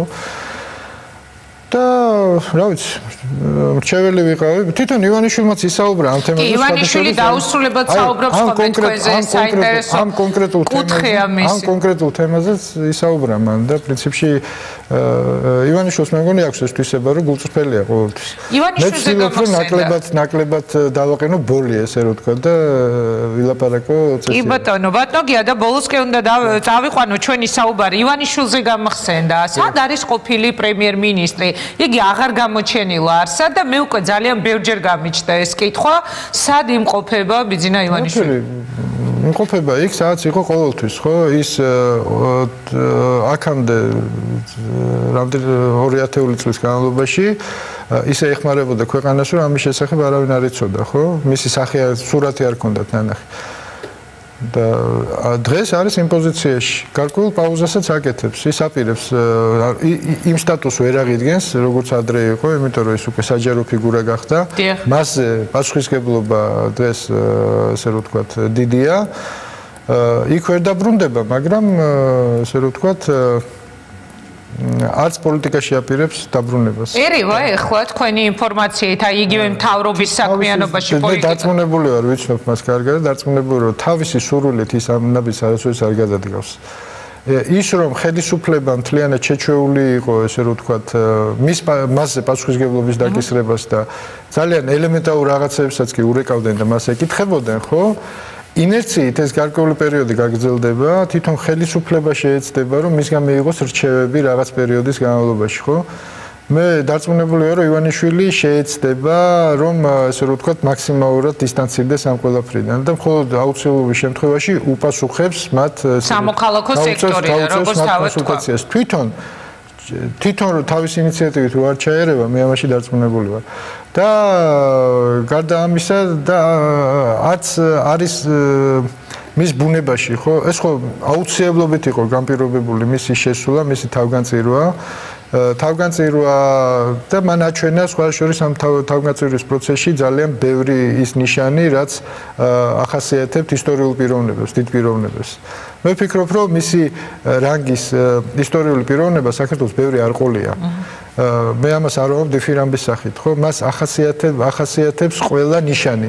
დაწყებული თავგანწირვა, სიბრძნე, წარმატებულობა, მიზანსწრაფულობა, ეს ყველაფერი ახასიათებს მას და შესაბამისად, რა ვიცი, მე ვფიქრობ, რომ ამაზე შეიძლება ადამიანის სიცოცხლეში ამაზე არ საუბრობენ, ესეა დამკვიდრებული, მაგრამ ჩვენ ნახავთ დაიწერება ისტორია და ისტორია ამ ყველაფერს შეაფასებს. დასაკვირველია, მით უმეტეს დაუშვათ პოლიტიკაში მის მოსვლამდე, მის საქმიანობას ალბათ ძალიან სერიოზული შეფასება ექნება და ბოლო კითხვა მინდა დაგისვათ. ივანიშვილის წასვლის შემდეგ გაპრემიერდა ირაკლი ღარიბაშვილი, ყავს პრაქტიკულად ძველი, მაგრამ ნუ პირობითად თქვათ ახალი მთავრობა. მე მაინტერესებს ბოლოს თქვენგან მოვისმინო პასუხი. როგორ აფასებთ თქვენ ამ ერთწლიან მუშაობას? აუსრულა ქართულმა მეოცნებების ხელისუფლებამ დანაპირები ხალხს. ნუ რა, ეს ერთ წელიწადში დანაპირების ასრულება, ეხა პოლიტიკა საერთოდ და ქვეყანა, სახელმწიფო ეს არის სახელმწიფო მშენებლობა, არის გრძელვადიანი პროცესი, ხო? ერთ წელიწადში ყველა ოცნების ასრულება არარეალური ამოცანაა, ყველას უნდა გვესმოდეს. ბიძინა ივანიშვილიც ყოველთვის იყო რეალისტი. არასოდეს ის ეხა არ პირდებოდა სააკაშვილი რომ გამოდიოდა ქვეყნის გამთლიანებაზე ლაპარაკობდა ყოველ 6 თვეში ერთხელ, ხო? ესე დაპირებები არ ყოფილა. რა თქმა უნდა არის ხარვეზები, არის პრობლემები. ეს ყოველთვის იქნება ჩვენი სახედავთ ყველაზე დიდ ხარვეზს და პრობლემას. მე ვფიქრობ, რომ ეგრეთ წოდებული დრაივი აკლია ყველაფერს. ანუ აკლია საკვანძო ფუნდამენტური იდეა. რის ირგვლივაც მთელი საზოგადოება შეიკრება და ყველა დაიწყებს მუშაობას, ხო? ჩვენ ყველამ ერთად უნდა ვიმუშაოთ და ამისათვის შემკვრელი იდეა აკლია იყო ეს იდეა სამართლიანობის აღდგენა სინამდვილეში ეს იყო ის იდეა რის გამოც იყო აღდგენა არის ნეგატიური იდეა იმიტომ რომ სამართლიანობის აღდგენაზე როდესაც არის საუბარი ეს რა თქმა უნდა აღდგეს და მე ორივე ხელით და მე ამისთვის ვიბრძოლებ მაგრამ მაინც ნეგატიური მხარე ამ ყველაფრის კეთილდღეობა არის ჩემის აზრით კეთილდღეობას როგორ უნდა მივახციოთ რომ ადამიანებმა რეალურად იგრძნონ რომ მათზეც არის დამოკიდებული, მათ შრომაზეა დამოკიდებული. მათ ესე რომ ვთქვათ, ყოველდღიურ ცხოვრებაზეა დამოკიდებული ამ ქვეყნის მომავალი, ხო? ეს არის ძალიან მნიშვნელოვანი და ზოგადად დემოკრატიული პრინციპების დაცვა სამომავლოდ. კი ბატონო, კეთილდღეობა ახსენეთ, ვერ გელევით, ახლა კიდევ ერთი კითხვა უნდა დაგისვა და აქვე გამახსენდა ამ დღეებში იქნება ალბათ ძალიან დიდი დებატები კიდევ ერთი პარლამენტში გარღვეული ბიუჯეტი გვაქვს სახეზე, ლარი რომლის მდგომარეობაც ძალიან ბევრი ადამიანისთვის უკვე მე ეტაპში ემაშფოთებელია, ეკონომიკურ წინსვლას რაც შეეხება, ასევე თქვენი სიტყვებიდან გამომდინარე ვიტყვი, საკუთარ თავზე ძალიან დიდმა ნაწილმა ჯერჯერობით ეს ვერ იგრძნო რა სიტყვით? ნუ პირველ რიგში მოდით პატარა კრიტიკით დავიწყებ, ხო? მე ვფიქრობ, რომ როდესაც დაიგეგმა ბიუჯეტი, ხო, აი პარამეტრზე რაზეც დაიგეგმა, მე თავიდანვე სკეპტიკურად ვიყავი განწყობილი, იმიტომ რომ ნუ რეალური სიტუაცია ვიცით ყველამ, ხო? ეს იყო ძალიან ოპტიმისტურად დაგეგმილი ბიუჯეტი და მე თავიდანვე ხვდებოდი რომ ეს ამ ბიუჯეტის შესრულება ამ გარდამავალ პერიოდში იქნებოდა ძალიან რთული. შეცდომა მოვიდა, ანუ იგივე ხადურს რომელიც იყო ერთ-ერთი ავტორი ამ დაგეგმვის. ხო, შეცდომა ხდება, ხო? ამაში არ არის ტრაგედია თავისთავად. ეხლა რომ სეკვეს ჩვენ უწარმოვიდგენთ რომ ეს არის რაღაცა, ესე რომ ვთქვათ, დადგა რაღაც ქვეყნიერების დასასრული. ესე შეცდომები ხდება. ეს არის თავისთავად ეს სისტემური პრობლემა. თუმცა ჯობდა რომ უფრო რეალისტურად ყოფილიყო თავიდან დაგეგმილი ბიუჯეტი. გარდამავალი პერიოდი იყო რთული, იმიტომ რომ ამ ნომენკლატურული კაპიტალისტური ურთიერთობებიდან, როდესაც მთელი ეკონომიკა იყო ინტეგრირებული ხელისუფლებაში და ფაქტობრივად ხელისუფლება ვერტიკალში აკონტროლებდა ყველაფერს, ამის რეორგანიზაცია სჭირდებოდა დრო. გარკვეული საინვესტიციო დაძაბულობაც იყო, იმიტომ რომ ეს პატრონის ქვეშ მუშაობას მიჩვეული ბიზნესმენები ვერ გაერკვენ ახლა, თითქოს არავინ აღარაფერს აღარ თხოვს, მაგრამ პირველ პერიოდში ინერციით ახალ პატრონს ეძებდნენ და ეს პატრონი ვერ იპოვეს. ეს შესაბამისად მდორე გახდა ეს ყველაფერი, ამან გამოიწვია გარკვეული სტაგნაცია და შედეგიც ეს მივიღეთ, მაგრამ დღეს მე მგონი ყველა საფუძველი არსებობს იმისა, იგივე თანაინვესტირების ფონდის სახით და შემდეგ, რომ ახალი ენერგია შევძინოთ ამას ყველაფერს და დავიწყოთ წავიწიოთ წინ. ძალიან დიდი მადლობა. წარმატება მინდა გისურვოთ და მადლობას გიხდით, რომ მიიღეთ გადაცემაში მონაწილეობა. მაშასე თქვენ უსმენდით გია ხუხაშვილს რამდენიმე წუთში რეკლამის შემდეგ დაპირისპირება ოცნებაში, რომელიც თამარ კორძაიას განცხადებას მოჰყვა საქართველოს პატრიარქთან დაკავშირებით პარლამენტის ტრიბუნასთან მუშტიკრივს ვერ გავმართავ ქალთან, მაგრამ ის რაც მან იკადრა პატრიარქის ასეთი ცინიკური შედარებები მიუღებელია. მორალურ ჩარჩოებში უნდა ჩაჯდე, დეპუტატს არ აქვს უფლება ასეთი განცხადება აკეთოს, აცხადებს სოსო ჯაჭვლიანი. დაპირისპირება ქართულ ოცნებაში, რომელიც დეპუტატ თამარ კორძაიას განცხადებას მოჰყვა საქართველოს კათოლიკოს პატრიარქთან დაკავშირებით თვითმმართველობის კანონ პროექტზე. ეს თუ ხალხორციელდა ჩვენ მივალთ საქართველოს დაშლისათვის დარღვევისათვის. დეპუტატი სოსო ჯაჭვლიანი თამარ კორძაიას წინააღმდეგ მსგავსი ცინიზმი, რაც კორძაიამ იკადრა, მეორე არ მინახავს. მან პატრიარქს მანდატი უხსენა, როცა პატრიარქის მიმართ განცხადებას აკეთებ, მორალურ ჩარჩოებში მაინც უნდა ჩაჯდე, აცხადებს სოსო ჯაჭვლიანი. აქვს თუ არა დეპუტატს დამოუკიდებელი პოზიციის დაფიქსირების უფლება, თუნდაც ამ პოზიციით პატრიარქის მოსაზრებას უპირისპირდებოდეს. ზუსტად 20 საათზე მოусმინეთ სოსო ჯაჭვლიანს დიდ პოლიტიკაში. ჩვენთვის, ქართველებისთვის ევროპული ინტეგრაცია, ევროპაში ყოფნა, ეს ნიშნავს ცივილიზებულ სამყაროში ყოფნას და ზოგად საკაცობრიო ცხოვრებაში ჩვენი ღირსეული წვლილი შეტანას. ბარაკ ობამას წერილი ბიძინა ივანიშვილს, ამერიკის პრეზიდენტი ყოფილ პრემიერს მადლობას უხდის საქართველოს დემოკრატიის მდგრად განვითარებაში შეტანილი წვლილისთვის და აცხადებს, რომ ახალ პრემიერთან ირაკლი ღარიბაშვილთან თანამშრომლობას იმედით უყურებს, რაც ნიშნავს საქართველოსთვის ეს საერთაშორისო მხარდაჭერა ვილნიუსიდან ობამას წერილამდე. დღეს დიდ პოლიტიკაში საქართველოს ევროინტეგრაციის მინისტრი ალექსი პეტრიაშვილი. როდესაც პატრიარქი მოუწოდებს ხელისუფლებას დაფიქრებისკენ და იმისკენ, რომ არ მივიღოთ ეს თვითმმართველობის კოდექსი ნაჩქარევად, ალბათ ჯობდა თვითონაც გაიაზროს იმ კაფიო განცხადებების რისკი, რასაც აკეთებს ქადაგების შემდეგ. არ შეიძლება პატრიარქი აკეთებდეს განცხადებას იმის თაობაზე, რომ რისკებს შეიცავს თვითმმართველობის კოდექსი. ვფიქრობ, რომ საპატრიარქო ასეთი ტიპის განცხადებებით ზედმეტად ერევა სახელისუფლებო საქმიანობაში. აცხადებს ნეტგაზეთთან საუბარში დეპუტატი თამარ კორძაია. მის განცხადებებს ქართულ ოცნებაში ღია დაპირისპირება მოყვა. ერთ-ერთი პირველი, ვინც განაცხადა, რომ თანაგუნდელის პოზიცია მისთვის აღმაშფოთებელი და მიუღებელი იყო, სოსო ჯაჭვლიანი აღმოჩნდა. სამწუხაროდ თამარ კორძაიამ ვერ მოახერხა დღეს გადაცემაში მონაწილეობის მიღება. დიდ პოლიტიკას კი განაგრძობს სოსო ჯაჭვლიანი. მე მას მივესალმები, საღამომშვიდობის. საღამომშვიდობის. დიდი მადლობა, რომ იღებთ მონაწილეობას გადაცემაში. გამპატიჟე, მინდოდა მოსვლა, თან არ მინდოდა მოსვლა. რატომ? იმიტომ რომ რა ადვილია სიმართლის თქმა და თან რა ძნელია სიმართლის თქმა, არა? კი, ნუ მაგრამ თქვენ ეს ვალდებულება გაქვთ, იმიტომ რომ უკვე დეპუტატი ხართ. მე მინდა დავიწყო საუბარი, იცით საიდან გახსოვს საპარლამენტო არჩევნები, ჩვენ ერთ რაიონში ვიყავით და ჩვენ მაშინ ქონდა გადმოლაპარაკება და ჩვენ მაშინ ეხლა ადამიანები ცოტა სხვანაირად ლაპარაკობენ, მაშინ ცოტა სხვანაირი სიტუაცია იყო მოგეხსენებათ, ყველაფერს კადრებდა ერთმანეთს და ჩვენ მიუხედავად ამისა, მე მაშინ გულწრფელად გითხარით ის, რაც უნდა მეთქვა და ეხლაც გიდასტურებთ აი ამ სტუდიაში, რომ მე გულწრფელად გითხარით, რომ ქალბატონო ინგა, თქვენ თუ გადმობრძანდებით ოცნებაში, მე ჩემს მანდატს გითმობთ. ეს მართლა გულწრფელად გითხრა. მადლობა ღმერთს, რომ საბოლოოდ წამოვედი ტელევიზიაში და არც ერთ პოლიტიკურ პარტიაში ამას ღიად ვამბობ ყოველთვის. აი, დიახ, დიდი მადლობა ბატონო სოსო. მოდი დავიწყოთ საუბარი იმ თემაზე, რომელიც დავაანონსე ახლა მე ჩვენ შესავალში.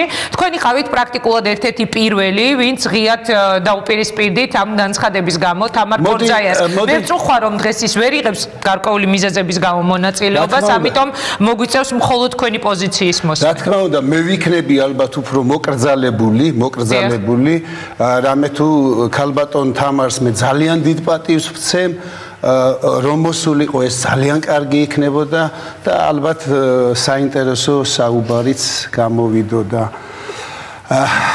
ქალბატონმა თამარმა ბრძანა, რაც ბრძანა ჩვენმა მკითხველმა და ტელემაყურებელმა ამის შესახებიც ის არსებობს რაღაც ჩარჩო ურთიერთობის რაღაც ჩარჩო, როცა ლაპარაკია იმაზე, რომ ჩვენ მოდი მანდატი მივცეთ საქართველოს პატრიარქს, მოდი ასე დავალაგოთ ჩვენ.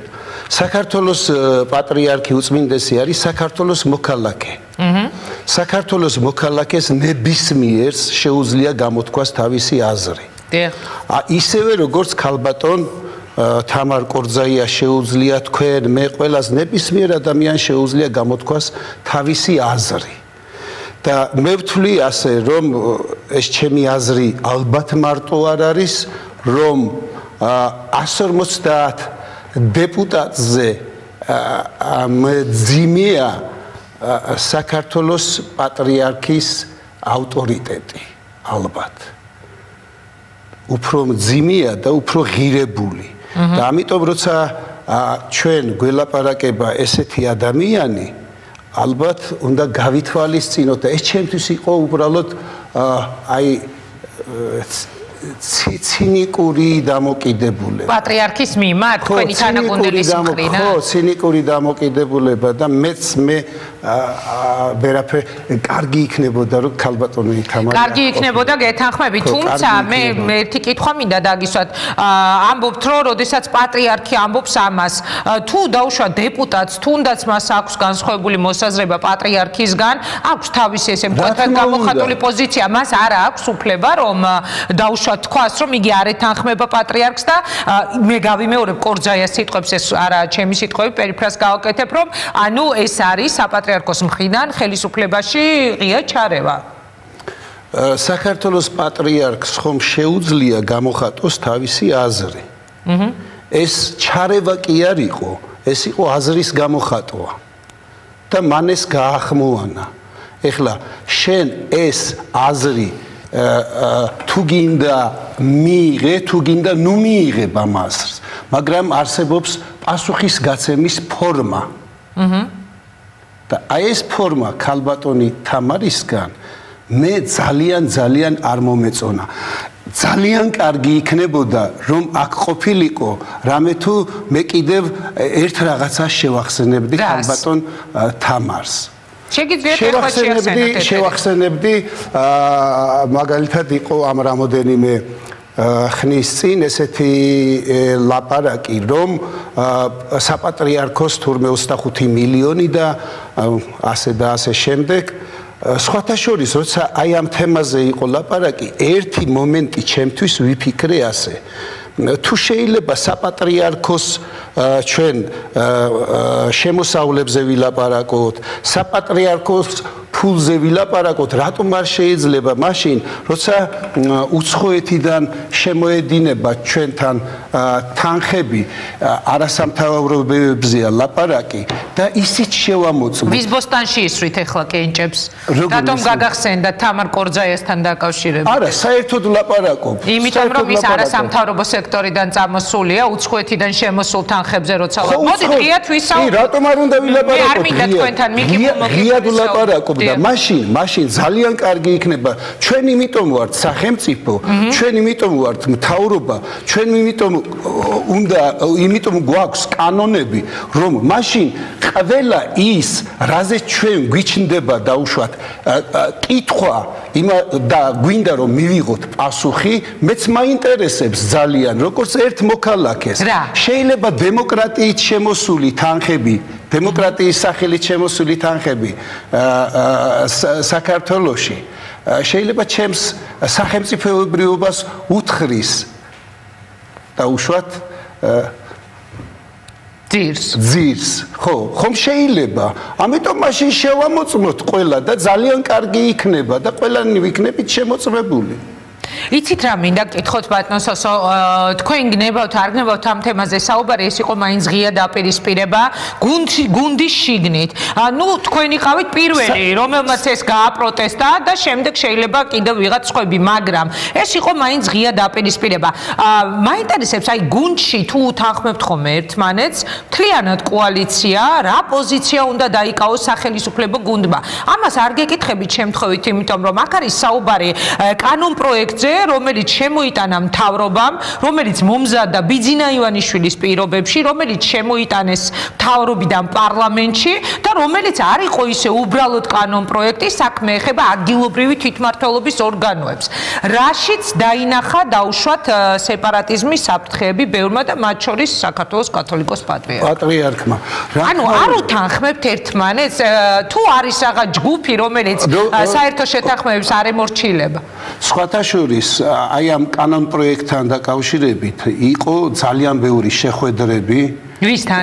აი გაზაფხული ზაფხული ამ ხნის განმავლობაში დადიოდნენ და რაიონებში ხვდებოდნენ და აცნობდნენ რა თქმა უნდა მოსახლეობას აცნობდნენ და რასაც ლაპარაკობს საქართველოს პატრიარქი აი მეც უბრალოდ მებადება ესეთი კითხვა ჩემთვის რომ მოდი დავფიქრდეთ მოდი ავწონოთ რა არის კარგი, რა არის ცუდი, რა არის იმაში ცუდი, რომ თვითმმართველობა ძალიან კარგია, მაგრამ ეს ძალიან კარგი იქნებოდა მაშინ ჩვენ უფრო ალბათ სხვა პრობლემები გვაქვს, აი ტერიტორია 20% დაკარგული გვაქვს, რაღაც აი ეს ყველაფერი უნდა იყოს ხალხთან ისე მიტანილი, შეიძლება როცა ეს ამ კანონ პროექტის გაცნობა ხდებოდა, ეს თვითონ ძალიან კარგია, მაგრამ საქართველოს პატრიარქმა ეს როცა დაინახა თვითონ, მე როგორც ვიცი, ეს არის მეშვიდე მუხლშია ეს. ხო, მეშვიდე კარშია ეს რომ აი ეს საფრთხეები და ასე და ასე, რატომ არ შეიძლება რომ ეს იყოს განსჯის საგანი? რატომ არ შეიძლება რომ ამაზე ვისაუბროთ? რატომ? იმიტომ რომ დაუშვათ პატრიარქმა თქვა ასე, თუ იმიტომ რომ თქვენს გიჩნდებათ იგივე აზრი. მეც მიჩნდება იგივე. საკითხული გაქვთ ალბათ იცნობთ ხო დეპუტატი ბრძანდები და ალბათ მე რა თქმა უნდა უფრო ყურადღებით დავიწყე ეს დღეებია სულ ამაზე მიდის ლაპარაკი. აი რაში ხედავთ მაშინ სეპარატიზმის საფრთხეებს? რაში დაინახეთ? რატომ ამბობთ რომ თქვენს გაქვთ ზუსტად იგივე პოზიცია რაც აქვს კათოლიკოს პატრიარქს? იცით როგორ არის ჩვენ სამეზობლოზე როცა ვლაპარაკობთ არა ეს ისეთი რაღაცაა რომ ეს შეიძლება ძალიან კარგად გამოიყენოს მავანმა და მავანმა ანუ ჩვენმა მეზობლებმა ძალიან კარგად გამოიყენონ მე ძალიან დადებითი აზერბაიჯანელებზეც, სომხებზეც რაზია საერთოდ ლაპარაკი, მაგრამ ხომ შეიძლება რომ ეს ძალიან კარგად გამოიყენოს ჩრდილოელმა ჩვენმა მეზობელმა. ამიტომ ჯობია ეს იყოს გააზრებულად ყველაფერი გაკეთებული და ვიტყოდი ასე ვიჩქაროთ ოღონდ ნელა გასაგებია მე ერთი კითხვა მინდა დაგისვათ ეს კანონ პროექტი ნელა თუ პირიქით ვიჩქაროთ ნელა უკაცრავად სამინისტრო რომელმაც შემოიტანა ეს კანონ პროექტი რომელმაც მოამზადა ამ სამინისტროს პირველი პირი ხვალშესაძულა გახდეს დედაქალაქის მერი როგორ ფიქრობთ ამ ხელახმაურის და ასეთი ატეხილი სკანდალის შემდეგ იგივე დავით ნარმანია რომელიც დასახელებული იქნა ბიძინა ივანიშვილის მხრიდან თბილისის მერობის ერთ-ერთ კანდიდატად ქართული ოცნების მხრიდან მას რამდენად არალებს ეს მე როგორც ვიცი იყო შეხვედრა და ის რაც ვთქვათ საფრთხის შემცველია აი ამ კანონში ეს ალბათ ორივე მხრიდან გათვალისწინებული იქნება და შეჯერებული ასე რომ ყველაფერს აქვს თავისი პლუსი და მინუსი ამიტომ ორივე მხარეში ვისგულისხმობთ ანუ ჩვენ აქ ვლაპარაკობთ სახელმწიფოსთვის მნიშვნელოვანი გადაწყვეტილება რომელიც ან მოსწონს ვინმეს ან არ მოსწონს მაგრამ მეორე მხარე პატრიარქის აზრი რო იყოს გათვალისწინებული უნდა ერეოდეთ თქვენ ფიქრობთ საპატრიარქო დაუშვათ ასეთი ტიპის გადაწყვეტილებები პატრიარქს არა აქვს უფლება რომ იმ სახელმწიფო საქმეში ჩაერიოს მაგრამ მას ხომ შეუძლია რომ თავისი აზრი გამოთქვას აი ამ დონით ვლაპარაკობ რომ აი ეს კი ბატონო, აი მაინც ფრთხილი ხართ ხო, როდესაც საქმე ეხება დაუშვათ საპატრიარქოს და ამიტომ უფრო ფრთხილობთ პასუხებში ეხება. როგორ ვერ გავიგე? არა, რადგან მეთქი მე საპატრიარქოსთან დაკავშირებით ვსვავთ ხო კითხვას უფრო ფრთხილობთ. სოსო ჯაჭვლიანზე რო იყოს დამოკიდებული, ხო, პირადად ჩემზე რო იყოს. როცა ისეთი საჭირბოროტო საკითხებია საქართველოს რაც ეხება, საქართველოს ტერიტორიულ მთლიანობას რაც ეხება, საქართველოს სტრატეგიას რაც ეხება დიდი სიამოვნებით შეუთანხმებდი პატრიარქს. და ფიქრობთ რომ ანუ ესე ღიათ უნდა ხდებოდეს საპატრიარქოს არა მე მივიღებდი რჩევას. ძალიან დიდი სიამოვნებით მივიღებდი რჩევას და მე უკვე რატომ ფიქრობთ რომ ყველაზე მაღალი რანგი ყველაზე მნიშვნელოვანი რჩევა რომელიც შეიძლება პოლიტიკოს მისცეს ან ხელისუფალს ეს არის მე არ ვიფიქროს ვინმე რომ ჩასაფრებული პოზიციიდან გესაუბრებით უბრალოდ თქვენი ოპონენტი აქ არზის და ვცდილობ რომ რაღაცა მე როცა ჩემ შვილს ბზრდი დიახ და როცა ის გახდება სრულწლოვანი, მე მის ცხოვრებაში ჩარევის უფლება მე არ მაქვს, იურიდიულად, არ მაქვს, მაგრამ რჩევის მიცემის უფლება ძალიან მე მგონი მაქვს, რომ შვილს მივცე. კი, რასაკვირველია. კარგით, მე ერთი კითხვა მინდა დაგისვათ. ამას წინათ თუ არ ვცდები გაზეთმა ალიამ გაავრცელა, ძალიან საინტერესო მასალა იყო შერისხულ 14 დეპუტატთან დაკავშირებით. ანუ დეპუტატები, რომლებმაც გაუგზავნეს წერილი ბიძინა ივანიშვილს, რაღაცა კონკრეტული შერისხული რატომ? აქტიური დეპუტატები. აქტიური დეპუტატები, ასე დავარქვათ, რომლებიც შემდეგ შერისხეს თავისივე უმრავლესობაში. არ ვიცი, ამაზე უნდა დაგისვათ სწორედ კითხვა. აქტიური დეპუტატები, ბატონო სოსო არის მოსალოდნელი გავრცელებული ინფორმაციით, რომ უკვე ახალი წლების შემდეგ საქართველოს პარლამენტში შეიქმნას ერთი კიდევ ახალი ფრაქცია, რომელიც სწორედ იმ 14 დეპუტატისგან იქნება დაკომპლექტებული, ვისაც ეხლა თქვენ ამბობთ, რომ აქტიური დეპუტატები. მე ჩემ აზრს, სოსო ჯაჭვლიანი არანაირი ფრაქციის შექმნას არ აპირებს. და როცა ლაპარაკი არის იმ 14 შერისხული კი არა, იმ 14 აქტიურ დეპუტატზე, იქ ლაპარაკი ჩვენ ვართ ცოცხალი ორგანიზმი. ჩვენ ყოველთვის ვკამათობთ, ჩვენ ყოველთვის გვაქვს ჩვენი აზრი და ეს როცა ვიღაცა ისმენს ამას, მას გონია რომ რაღაცა ხდება. ამ დროს აქ ლაპარაკი იყო რაზე. იყო იმაზე, რომ იყო საპრეზიდენტო არჩევნები და ამ დეპუტატებს უნდათ, რომ უფრო ჩართული ყოფილიყვნენ, ვინმე ბლოკავდათ, ანუ ამ დეპუტატებს ვინ ბლოკავდა, ანუ ვისგან წამოვიდა ეს საუბარი იყო დავით საგანელიძეზე, ხო რამდენად? არის შტაბი. მას აქვს თავისი გეგმა, სტრატეგია და სწორია. მაგრამ მე როცა ვარ ჩემს რაიონში. ესა თუ ის დეპუტატი, რომლებიც ძალიან კარგად იცნობენ თავიანთ რაიონს, მას ბუნებრივია უჩნდება კითხვა, რომ რატომ არაა ის ჩარეული იქ აქტიურად.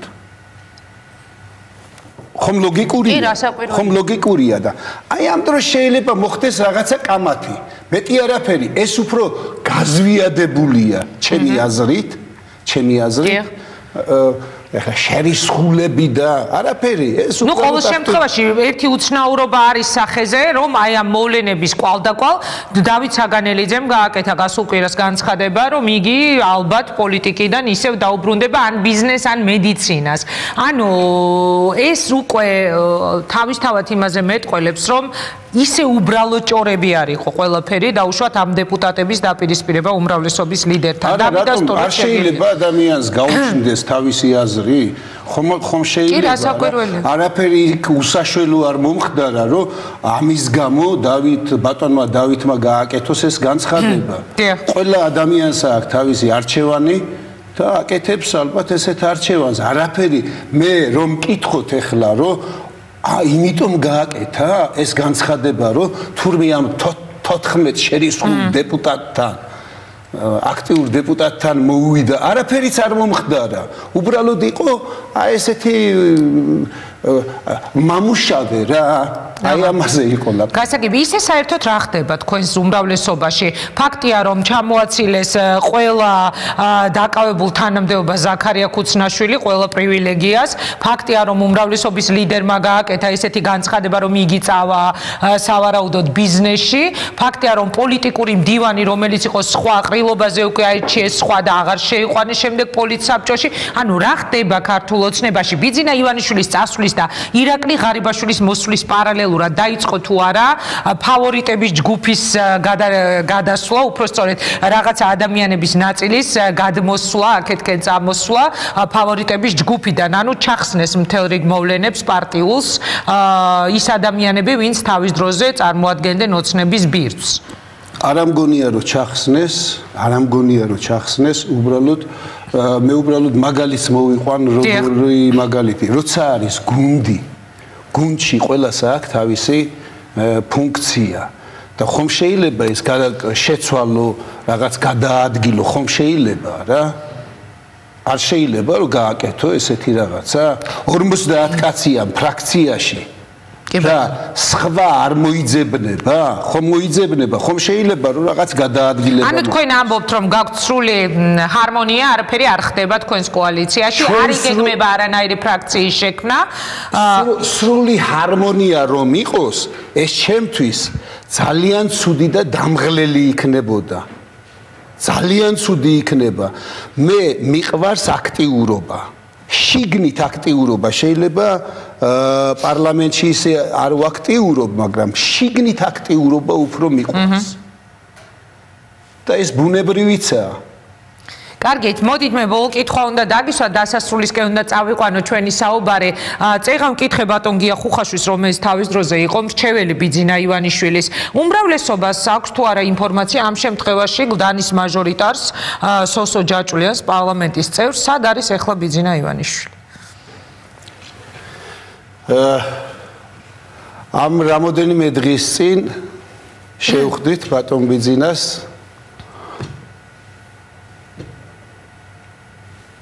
თბილისში ალბათ. თქვენ შევხვდით პირადად? პირადად კი არა, ბატონ კრიქანთარიას გარდაეცვალა დედა და იგი ერევა დაუშვათ აი ამ პოლიტიკურ პროცესებში, რომელიც უკავშირდება მის სახელისუფლებო გუნდს თუ არა.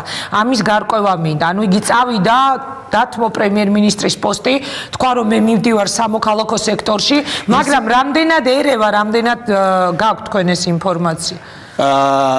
მე როგორც ვიცი და მე როგორც ვგრძნობ და როგორც რეალობა გვაჩვენებს, ისეთი ადამიანია პრემიერ-მინისტრი ბატონი ღარიბაშვილი, ის ისეთი აქტიურია, რომ მე აბსოლუტურად დარწმუნებული ვარ იმაში, რომ ყველაფერი იქნება ძალიან კარგად.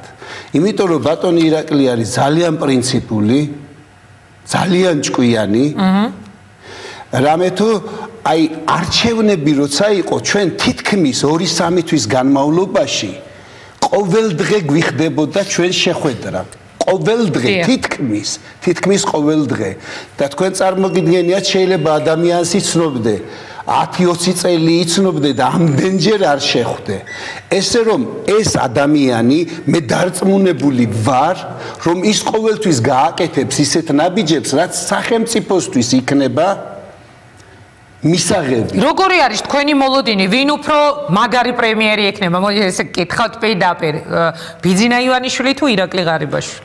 ოღონდ უნდა მიპასუხოთ, ეხლა გულწრფელად, აი თქვენ თქვით რომ ახლოს გავიცანი, ესეთი ყოველდღიური შეხება მქონდა, მანამდე ბიძინა ივანიშვილთან. ირაკლი ღარიბაშვილი ძალიან მაგარი პრემიერ-მინისტრი იქნება. ბიძინა ივანიშვილზე უკეთესი? ორივე კარგი, მაგრამ ეხლა ახალგაზრდა, ენერგიულია. აი ამ კუთხიდან. კარგით, ბატონო სოსო, დიდი მადლობა მინდა გადაგიხადოთ გადაცემაში მონაწილეობისთვის. მადლობთ, იმედი მაქვს, რომ შემდეგ უკვე ორმხრივი საუბარი გვექნება. ერთი პატარა რაღაცა მინდოდა მეთქვა აი ამ თუ შეიძლება. რა საკვირველია? კი, ბძანეთ. თქვენ წარმოგიდგენიათ, რამდენი ფაილია გადაღებული? 27000. ხომ ასეა? დიახ. ქართულმა ფილმმა თავისი ავტორიტეტი ამ 100 წლის განმავლობაში დავთვალე 250-მდე ფილმია გადაღებული.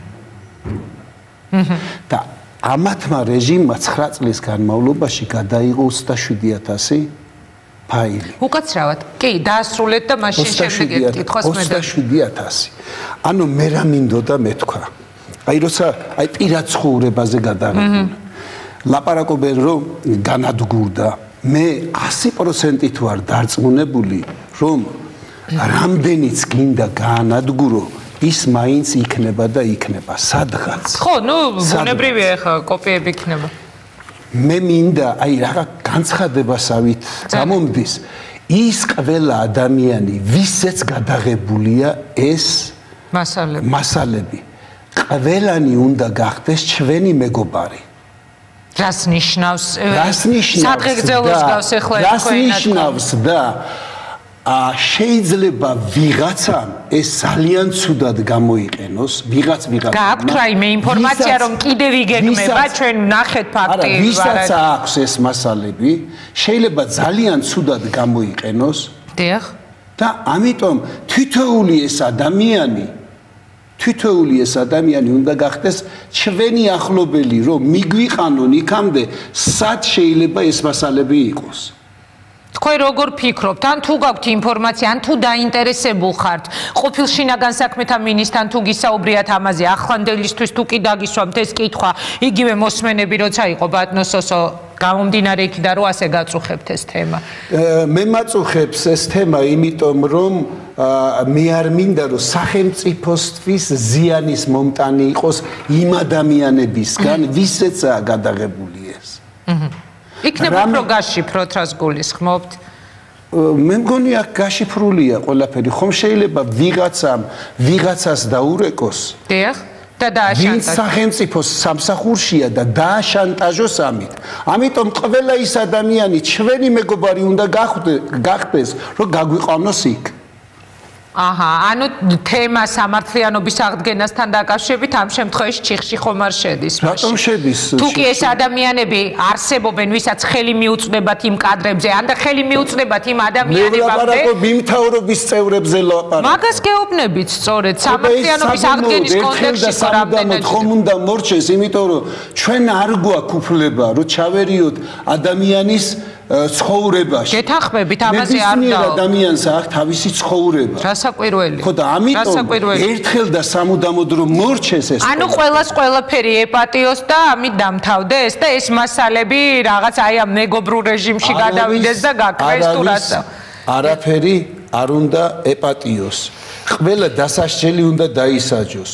თუ დასასჯელი ვინცაა ის არ დაისჯება, მაშინ მომავალი არჩევნებია, კიდევ იქნება არჩევნები და ხალხი გადაწყვეტს მე ვინ უნდა ვინ არის მთავარი დასასჯელი და დაგემშვიდობებით მაშინ თუ დასასჯელი ვინცა ის არ დაისჯება, როდესაც ამბობთ.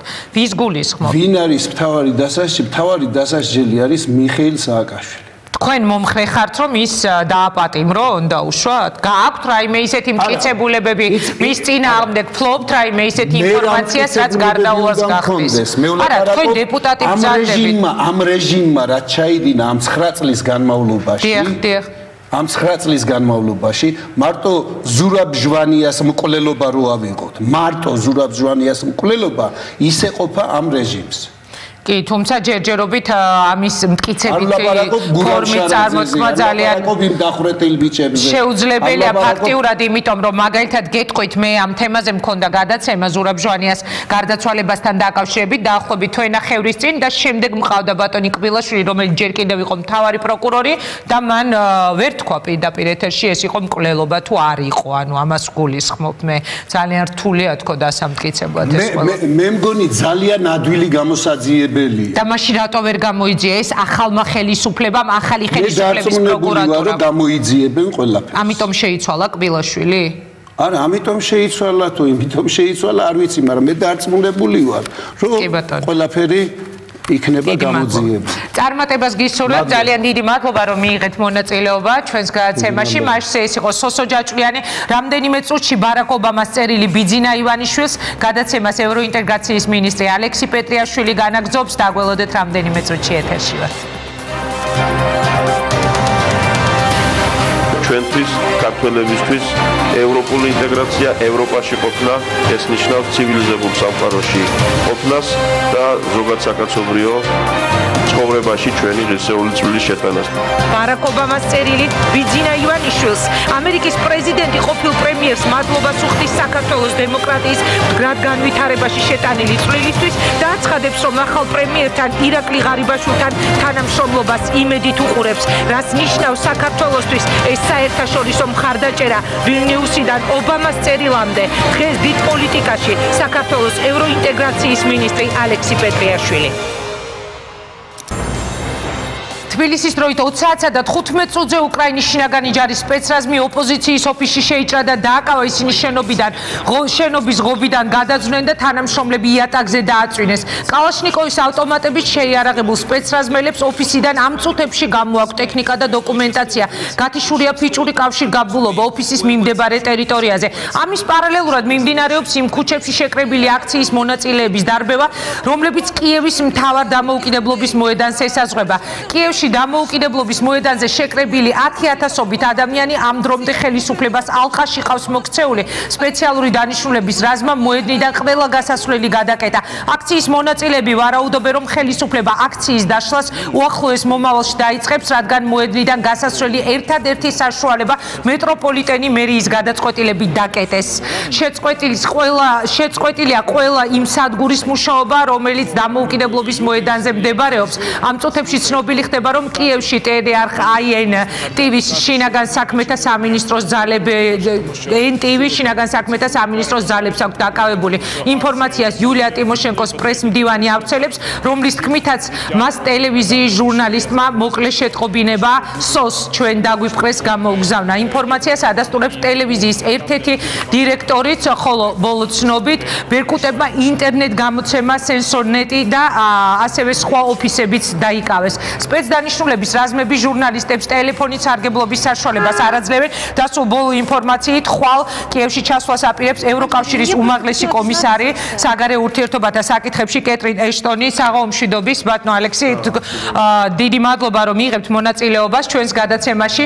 ჩვენ დღეს უნდა ვისაუბროთ მთელ რიგ საკითხებზე, რომელიც უკავშირდება საქართველოს ევროპულ კურსს, საქართველოს დასავლურ კურსს, თუმცა რა საკვირველია, მე მინდა თქვენთან საუბარი დავიწყო იმ მოვლენებზე, რომელიც ამ წუთებში კიევში ვითარდება. მაინტერესებს ელოდებით თუ არა სიტუაციის დაძაბვას და როგორ უყურებთ ის ყველაფერი, რაც ხდება დღეს კიევში, რამდენად შესაძლებელია აისახოს ჩვენზე. მოგესალმებით, დიდი მადლობა მოწვევისთვის, მოგესალმებით ტელემაყურებელს. რა თქმა უნდა, ჩვენ დიდი ყურადღებით ვადევნებთ თვალყურს კიევში მიმდინარე ზოგადად უკრაინასთან დაკავშირებით მიმდინარე მოვლენებს. მას აქვს მნიშვნელობა არა მხოლოდ უკრაინისთვის, არამედ მთელი აღმოსავლეთ ევროპის რეგიონისთვის, მათ შორის ჩვენთვისაც, რა თქმა უნდა. მაგრამ მე ხაზგასმით მინდა აღვნიშნო პირველი, რაც შეეხება საქართველოს ევროპულ და ევროატლანტიკურ კურსს. არაერთხელ განვაცხადე ამის შესახებ, დღესაც მინდა თქვენი ეთერით ვისარგებლო და პირდაპირ ხაზგასმით აღვნიშნო, რომ ვერავინ და ვერაფერი ვერ შეაცვლევინებს საქართველოს არჩეულ გეზს. ეს არის ჩვენი დიდი წინაპრების ოცნება და ჩვენი დიდი წინაპრების მიზანი იყო ევროპაში საქართველოს დამკვიდრება. ამ ოცნების ასრულება რეალურად დაიწყო ვილნიუსში, როდესაც მოხდა ასოცირების შეთანხმების პარაფირება. უკრაინელ ხალხს მე, როგორც ერთი ჩვეულებრივი ადამიანი, რომელსაც ყავს ძალიან ბევრი მეგობარი უკრაინაში, აქვს ყველა ჩემი თანადგომა და სიმპათია, ვინაიდან მე ვთვლი, რომ უკრაინამ უნდა განაგრძოს ევროკავშირში და ევროპულ სივრცეში ინტეგრირება. ვიმედოვნებ, რომ უკრაინის ხელისუფლებას აუცილებლად ექნება იმის რესურსი, რომ საერთო ენა გამონახოს ხალხთან, საკუთარ ხალხთან. ასევე ძალიან მნიშვნელოვანია, რომ ქალბატონი კეტრინ ეშტონი ჩადის კიევში, რათა ვითარების განმუხტვა მოხდეს. იყო საუბარი ევროკომისიის პრეზიდენტ ბაროზოსა და უკრაინის პრეზიდენტ ბატონ იანუკოვიჩს შორის. ასევე ხაზგასმით მინდა აღვნიშნო, რომ უკრაინის გადაწყვეტილება არის ამ ქვეყნის გადაწყვეტილება და ჩვენ პატივი უნდა ვცეთ.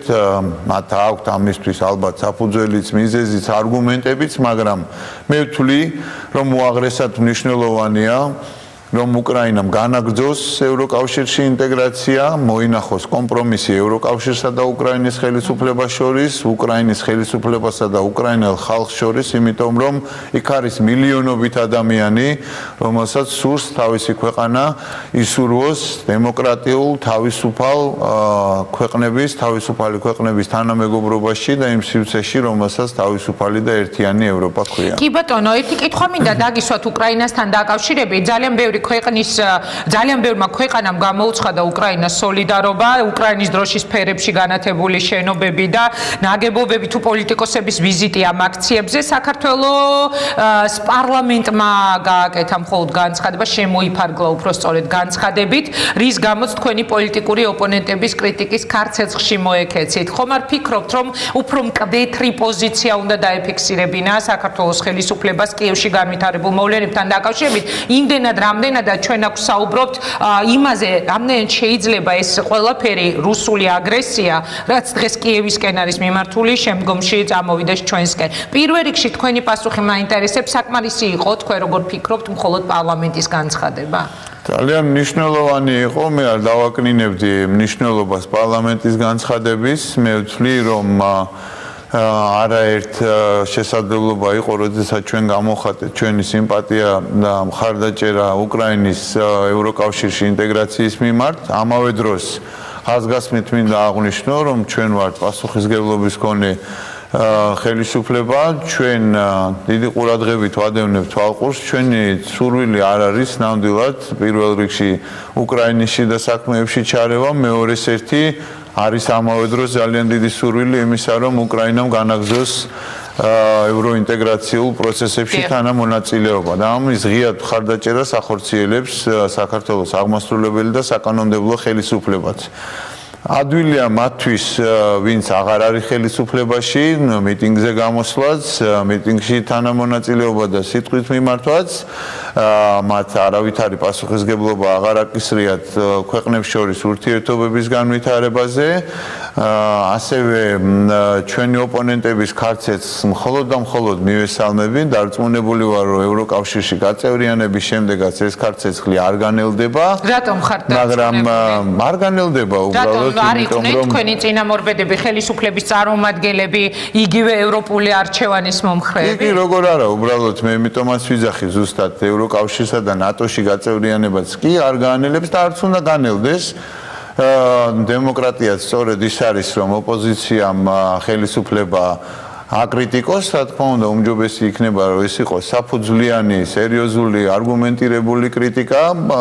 ვართ ნამდვილად ერთსულოვანი იმაში, რომ საქართველოს უნდა გახდეს ევროკავშირისა და ნატოს წევრი ქვეყანა, უბრალოდ როდესაც ვადევნებთ თვალყურს განცხადებებს, როდესაც მესმის იმ გამოსვლების შესახებ, რომელიც კეთდება საერთაშორისო ფორუმებზე და არენაზე, რჩება უბრალოდ მათი მხრიდან ცოტა არასერიოზულობის და ჩასაფრებულის მხრიდან გაკეთებული განცხადებები. რეალურად ის ნარატივი, რომლის შექმნასაც ცდილობდნენ საქართველოს მოქმედი ხელისუფლების მოქმედებასთან დაკავშირებით ჩვენი ოპონენტები აღარ მუშაობს. განმარტა უფრო ზუსტად, რომ გადაუხვევდა საქართველოს ხელისუფლება ევროპულ, ევროატლანტიკურ კურსს და ეს იყო მხოლოდ წყალ-წყალა განცხადებები, რეალურად იმ სხრევა, იმიტომ რომ ჩვენ კონკრეტული ქმედებებით, ასოცირების შეთანხმების პარაფირებიდან დაწყებული ძალიან სერიოზული მუშაობა მიმდინარეობს. დღეს ვქონდა საუბარი ბატონ ირაკლი ღარიბაშვილს, საქართველოს პრემიერ-მინისტრს, ჰქონდა ევროკავშირის წევრი ქვეყნების ელჩებთან საქმიანი შეხვედრა. მანამდე იყო გამოსვლა კონფერენციაზე კონრად ადენაუერის და საქართველოს პარლამენტის და კონკრეტულად ევროინტეგრაციის კომიტეტის მიერ ორგანიზებული, სადაც ძალიან მკაფიოდ გაცხადდა ჩვენი გეგმების კონკრეტული პრაქტიკული ნაბიჯების შესახებ. ამდენად არის განცხადებები და კონკრეტული ნაბიჯები და ქმედებები. ამ ქმედებების განხორციელებაზე პასუხისმგებლობა აქვს ხელისუფლებას, როგორც საკანონმდებლო, ისე აღმასრულებელს. დიდი იმედი გვაქვს, რომ ჩვენ ოპონენტებს და დარწმუნებულიც ვარ, შეიძლება ითქვას, რომ შევიამხანაგებთ იმ უმნიშვნელოვანეს საქმეში, რასაც ასოცირების შეთანხმების ბოლომდე მიყვანა ქვია, ხელმოწერამდე და მისი შემდგომი ძალაში შესვლა, ასევე იქნება პროგრესი ნატოს მიმართულებითაც.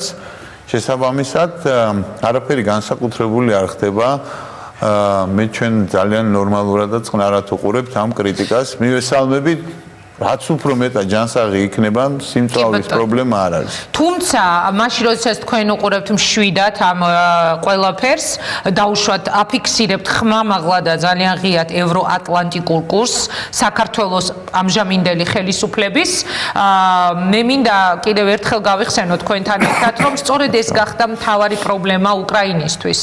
რუსული საფრთხე თუ ხედავთ, ჩვენ ჯერ გვაქვს დარჩენილი დრო იმ დოკუმენტზე ხელმოწერიდან დარჩენილი დრო საბოლოო შედეგამდე. როგორ ფიქრობთ, ხომ არ იქნება შემდეგი საქართველო? მე მინდა შეგახსენოთ, რომ იგივე საქართველოს საგარეო საქმეთა მინისტრმა ქალბატონმა მაია ფანჯიკიძემ არ გამორიცხა, რომ შესაძლებელია ჩვენ რუსული საფრთხეები კიდევ გვაქვს წინ. მან იმედი გამოთქვა, რომ იმედია, რომ ასე არ იქნება, მაგრამ რასაკვირველია გამორიცხული არ არისო. თუ გავიხსენებთ ეხლა ამ წუთებში რა ხდება კიევში, როგორ ფიქრობთ, აი ამ დარჩენილი პერიოდის განმავლობაში რა ტიპის საფრთხეებს უნდა ველოდოთ ჩვენ რუსეთს? ზეწოლა სახეზია, ნამდვილად, ამას ყველა აღიარებს, მათ შორის იმ ქვეყნის ლიდერებიც, რომელზეც ხორციელდება ეს ზეწოლა. საქართველოსთან მიმართებაშიც მოსალოდნელია, უბრალოდ მე მინდა ხაზი გაუსვა რამოდენიმე გარემოებას მოლდოვაზე მაგალითად მოლდოვასთან მიმართებაში გამოიყენება ისეთი ბერკეტები, როგორიც არის ცივი ზამთარი, დაშინება პირდაპირი ყოველგვარი შეფარვის გარეშე.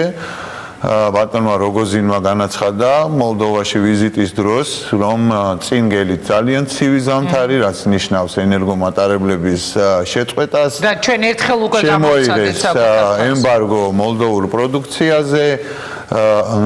დნესტრისპირეთი შეიძლება იყოს ის ვაგონი, რომელიც ევროკავშირისკენ მიმავალ მატარებელს შეიძლება მოწყდეს, თქვენ ამ მატარებელში ზიხართ, მაგრამ ვერ მიხვიდეთ სრული შემადგენლობით და ასე შემდეგ. ჩვენ ეს ყველაფერი რეალურად გავიარეთ საქართველოს მოსახლეობამ ძალიან ბევრი რამ ნახა ამ წლების განმავლობაში და ძალიან სერიოზული სიბრძნე და პოლიტიკური მოწიფულობა გამოამჟღავნა ბოლო პერიოდში განსაკუთრებით ორი არჩევნების ჩატარების უკანასკნელი ორი არჩევნების ჩატარების დროს ჩვენ მოახდინეთ იმის დემონსტრირება, აქვე მინდა ხაზგასმით აღნიშნო, რომ ჩვენმა ოპონენტებმაც საპრეზიდენტო არჩევნებში რომ ქვეყანა მიზან დასახულად მიიწევს დემოკრატიის კონსოლიდაციისკენ და ხდება ქვეყანაში რეალურად დემოკრატიის კონსოლიდაცია. საქართველოს მოსახლეობის 80% ალბათ 1-2 თუ მოიძებნება თვითონ ევროკავშირის შემადგენლობაში, ვინც ესე აქტიურად უჭერს ხარს ევროკავშირსა და ნატოში ინტეგრაციას. არის პირიქით ასე ვთქვათ ცენტრიდანული დინებების და ტენდენციების, რომ ევროკავშირი დატოვონ ცალკეულმა ქვეყნებმა. სკეპტიციზმი საყოველთაოდ ცნობილია, მაგრამ საქართველოს მის წინაშე მდგარ ამოცანებს შეასრულებს, აუცილებლად ასრულებს პირნათლად, ეს არის როგორც დემოკრატიის და დემოკრატიული ინსტიტუტების შენებლობის კუთხით, ისე რეფორმების შეუქცევადობის კუთხით, ასევე საერთაშორისო უსაფრთხოების ოპერაციებში თუ მანამდე იყო ISAF-ის ავღანეთის ოპერაციაში ძალიან მაღალ დონეზე შეფასებული მონაწილეობა, აქვე მინდა აღვნიშნო, რომ ვილნიუსში ხელი მოეწერა ჩარჩო ხელშეკრულებას ევროკავშირის ხელმძღვანელობით სამშვიდობო მისიებში საქართველოს ჩართვას. ეს არის ძალიან მაღალი ნდობა, ეს არის რეალურად გამოცხადებული პარტნიორობა, ასევე ჩვენ გვესმის ძალიან კაფიოდ რომ ევროკავშირთან ვიზების ლიბერალიზაციის გეგმა უნდა დაჩქარდეს. ამ გეგმის აღსრულებაში ჩვენ ძალიან მიზანსწრაფულები ვართ და გეგმაზე ომიერად მივიწევთ მისი საბოლოოდ გადაწყვეტის და დასრულებისკენ, რაც არის ორფაზიანი ეს გეგმა. პირველი ფაზის დასრულება არის მოსალოდნელი ძალიან მალე. როდის ძალიან მალე? მომავალი წლის დასაწყისში რეალურად ეს იქნება უკვე მეორე ფაზაზე გადასვლა. იმიტომ რომ მთელი რიგი საკანონმდებლო აქტები არის მისაღები პარლამენტის მიერ, თუ ხელი არ შეუშალა ბუნებრივმა კლიმატურმა პირობებმა, პარლამენტი გამოთქვამს ზადყოფნას, რომ სრული დატვირთვით იმუშაოს ამ მიმართულებით. შემდგომ გადავალთ მეორე ფაზაზე, რომელიც არის რეალურად იმპლემენტაციის ფაზა. ასევე უკვე მეტწილად იქნება ეს დამოკიდებული ევროკავშირის შემფასებელი მისიის გამოგზავნაზე, რომელიც საბოლოოდ წარუდგენს დასკვნას ევროკავშირის გადაწყვეტილების მისაღებად. პროცესები ისეთი დინამიურობით ვითარდება, რომ არა მხოლოდ ევროკავშირის წევრი ქვეყნები, არამედ ცოტა ხნის წინ ამერიკის შეერთებული შტატების სახელმწიფო მდივნის თანაშემწემ ვიზიტის დროს განაცხადა ხაზგასმით, რომ ხარს დაუჭერს საქართველოს ევროპაში უვიზოთ მიმოსვლის საკითხის გადაწყვეტის დაჩქარებას. სწორედ ეს მინდა რომ კითხოთ, აი ცოტა უფრო განმარტებისთვის ალბათ და არა კითხვის სახით.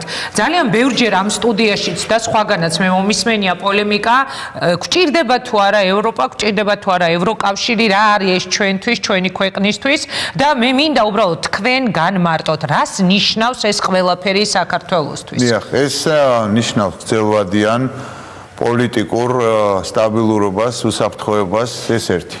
მეორე, მას მერე რაც ჩვენ შევძლებთ კანონმდებლობის ჰარმონიზაციას და ქართული პროდუქცია, საქართველოში წარმოებული პროდუქცია მიაღწევს იმ სტანდარტებს, რომელიც არც თუ ისე ადვილია. რამე შეიძლება სხვა ჩვენს და გამოიწვიოს პროდუქტებზე, რაც ძალიან დიდი პრობლემა იქნება ალბათ თქვენთვის. მიაღწიოს სტანდარტებს, შესაძლებლობა გვექნება, რომ ევროკავშირის შიდა ბაზარზე ყოველგვარი დამატებით ღირებულების გადასახადის გარეშე გაიყიდოს პროდუქცია წარმოებული საქართველოში. ეს არის უმნიშვნელოვანესია ასე რომ საერთაშორისო საინვესტიციო ბიზნეს სამყაროსთვის იქნება უმნიშვნელოვანესი სიგნალი და მინდა გითხრათ რომ ბოლო პერიოდში არის მზარდი ინტერესი საქართველოში ინვესტიციების განთავსებასთან დაკავშირებით ეს იქნება სიგნალი იმისა რომ საქართველოში არის იგივე თამაშის წესები იგივე კანონმდებლობა რაც არის ევროკავშირში რაც გაუადვილებს მათ შესაბამისად მომზადებას იმ პროექტების რომლის განხორციელებაც უნდათ საქართველოს ეკონომიკაში საქართველოს თანაინვესტიციის ფონდთან თუ დამოუკიდებლად საკუთარი ინვესტიციებით. აქვე მინდა ხაზგასმით აღვნიშნო და ძალიან კარგია რომ ეს შეკითხვა დამისვით. ეს არის კეთილდღეობა და ეს არის ვალდებულება. ეს არის კეთილდღეობა და ეს არის რეალურად წინასწარი ინვესტიცია ჩვენ მომავალ კეთილდღეობაში. თუ ჩვენ გვინდა ჯანმრთელი პროდუქცია მივიღოთ ჩვენ თვითონ, ჩვენმა მომავალმა თაობებმა, ჩვენმა შვილებმა, ამისათვის აუცილებელია ყოველგვარი ევროკავშირში ინტეგრაციის გარეშეც აუცილებელია ის სტანდარტები დაკმაყოფილდეს, რომელიც არის მისაღები სურსათის უნებელობის კუთხით ევროკავშირში. თუ ჩვენ მაგრამ ეს რისკები და მე კიდევ გააგრძელეთ თუ შეიძლება ეს განმარტებები, მაგრამ აქვე მინდა რომ ჩაგეკითხოთ, ეს რისკები გათვლილი გაქვთ? ეს რისკები არის კონკრეტულ თანხებთან დაკავშირებული, ეს რისკები თანხების და ხარჯების ზრდასთან არის დაკავშირებული. ერთ-ერთი თემა, რომელზეც დღეს გქონდა ზუსტად საუბარი, არის ის, რომ ევროკავშირის მხრიდან მივიღოთ რეფორმირების პროცესში ინტენსიური დახმარება, ეს არ იქნება იმ ტიპის და იმ მოცულობის დახმარება, როგორიც არის და როგორიც იქნება საქართველოსთვის, როდესაც რეალურად დადგება ევროკავშირში გაწევრიანების საკითხი, მან გაცილებით უფრო დიდი მოცულობის ინვესტიციებზე და მხარდაჭერაზე არის დონორულზე საუბარი, მაგრამ რეალურად ევროკავშირიც საქართველოს თავრობაც თავის შესაძლებლობის ფარგლებში ყველაფერს გააკეთებს იმისათვის, რომ შეძლების დაგვარად უმტკივნეულოდ გადაიტანოს. ეხლა რა არის განსხვავება მაგალითად უკრაინასა და საქართველოს შორის?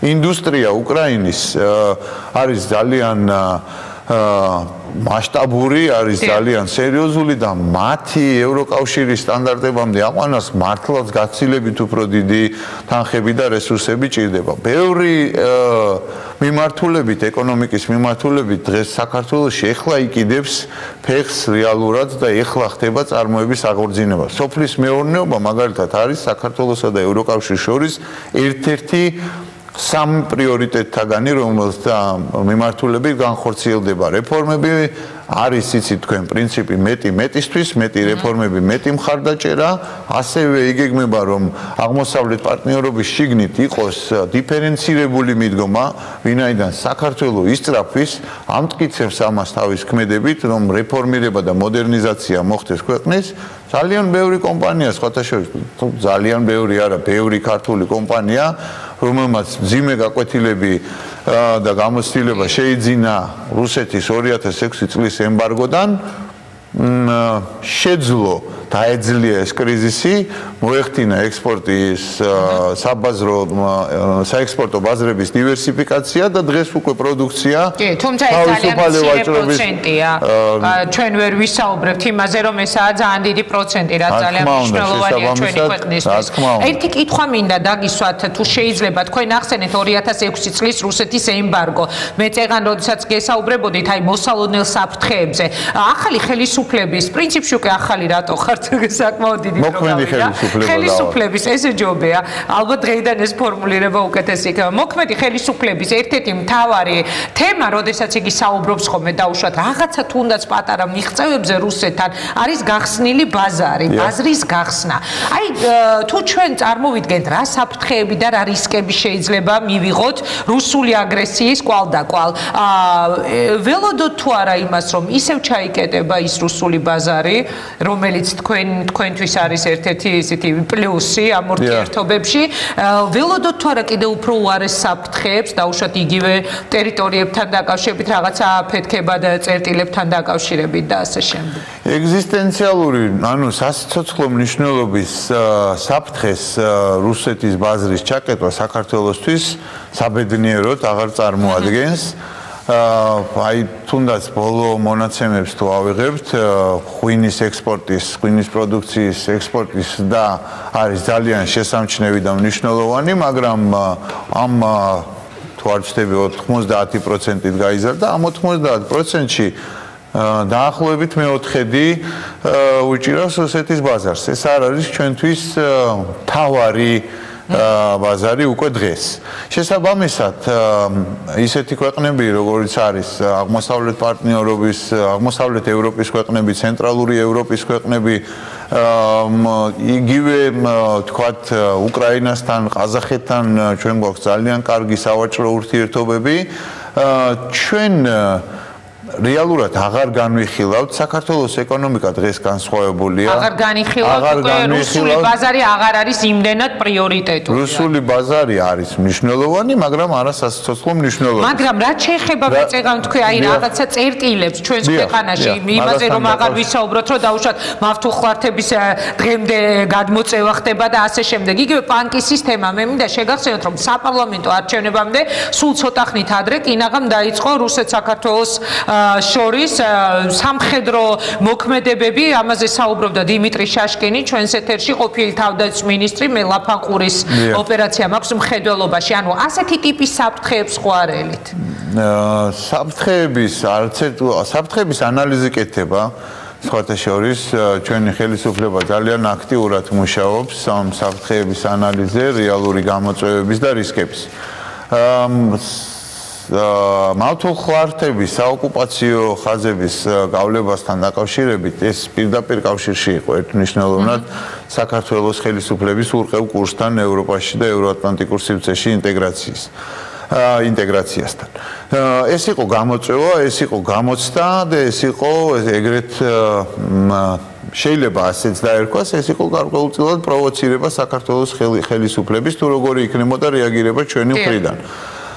სწორედ ვილნიუსის წინ ურთულესია უმძიმესი, როდესაც ჩვენი მოქალაქეები, ჩვენი თანამემამულეები მართლაც რეალურად ხდებიან მსხვერპლი აი ამ პროვოკაციული ქმედებების, მაგრამ ჩვენ ორი ყველაზე მთავარი მექანიზმი ავმუშავეთ. პირველი ეს არის საერთაშორისო თანამეგობრობის მხარდაჭერა, ძალიან მტკიცე, ძალიან მკაცრი განცხადებები გაკეთა აბსოლუტურად ყველა ჩვენი პარტნიორისგან. საქართველოს მთავრობამ შექმნა სპეციალური კომისია, რომელიც შეძლებს დაგვარად უმსუბუქებს ადგილზე პირველ რიგში დაზარალებულ ოჯახებს, რომელთაც უზრუნველყოფა ხდება, შესწავლა პირველ რიგში და შემდგომ უზრუნველყოფა ხდება მათი სოციალური პირობებით, ესე ვთქვათ, დაკმაყოფილება და მე დარწმუნებული ვარ, რომ მომავალშიც აი ამ პოლიტიკური სიმტკიცის და სიმწიფის გამოცდები ჯერ კიდევ იქნება.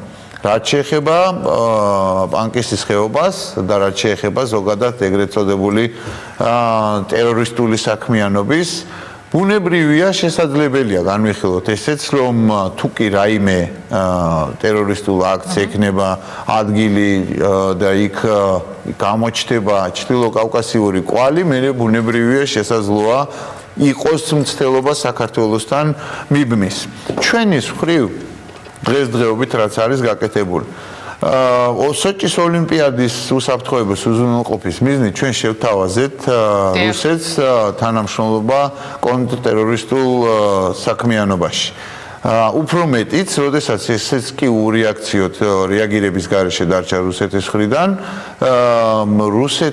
რუსი დიპლომატების კვლელობაში ეჭვმიტანილი მოქალაქე იყო დაკავებული საქართველოს ტერიტორიაზე და ჩვენს ყველა ქმედებაში ვამტკიცებთ იმას, რომ საქართველოს ვერავინ ვერ განიხილავს როგორც ეგრეთ წოდებულ 64-ის safe haven ტერორისტული საქმიანობისთვის საქართველოს ძალოვანი სტრუქტურები ახორციელებენ მაქსიმალურ კონტროლს ქვეყანაში არსებულ ვითარებაზე, მზადავართ შესაბამისი ინფორმაციის ურთიერთგაცვლისთვის და თანამშრომლობისთვის, თელმა საერთაშორისო თანამეგობრობამ იცის, რომ ამ მიმართულებით ძალისხმევა გაძლიერებულია, შესაბამისად რუსეთს არ ექნება და არ უნდა მივცეთ არაფრით იმის საფუძველი, რომ მისლების გადმოტანას შეეცადოს. აქვე მინდა აღვნიშნო, რომ ესეც კი ასეთი განვითარების შემთხვევაშიც კი რუსეთს საქართველოს დღევანდელი ხელისუფლების, მოქმედი ხელისუფლების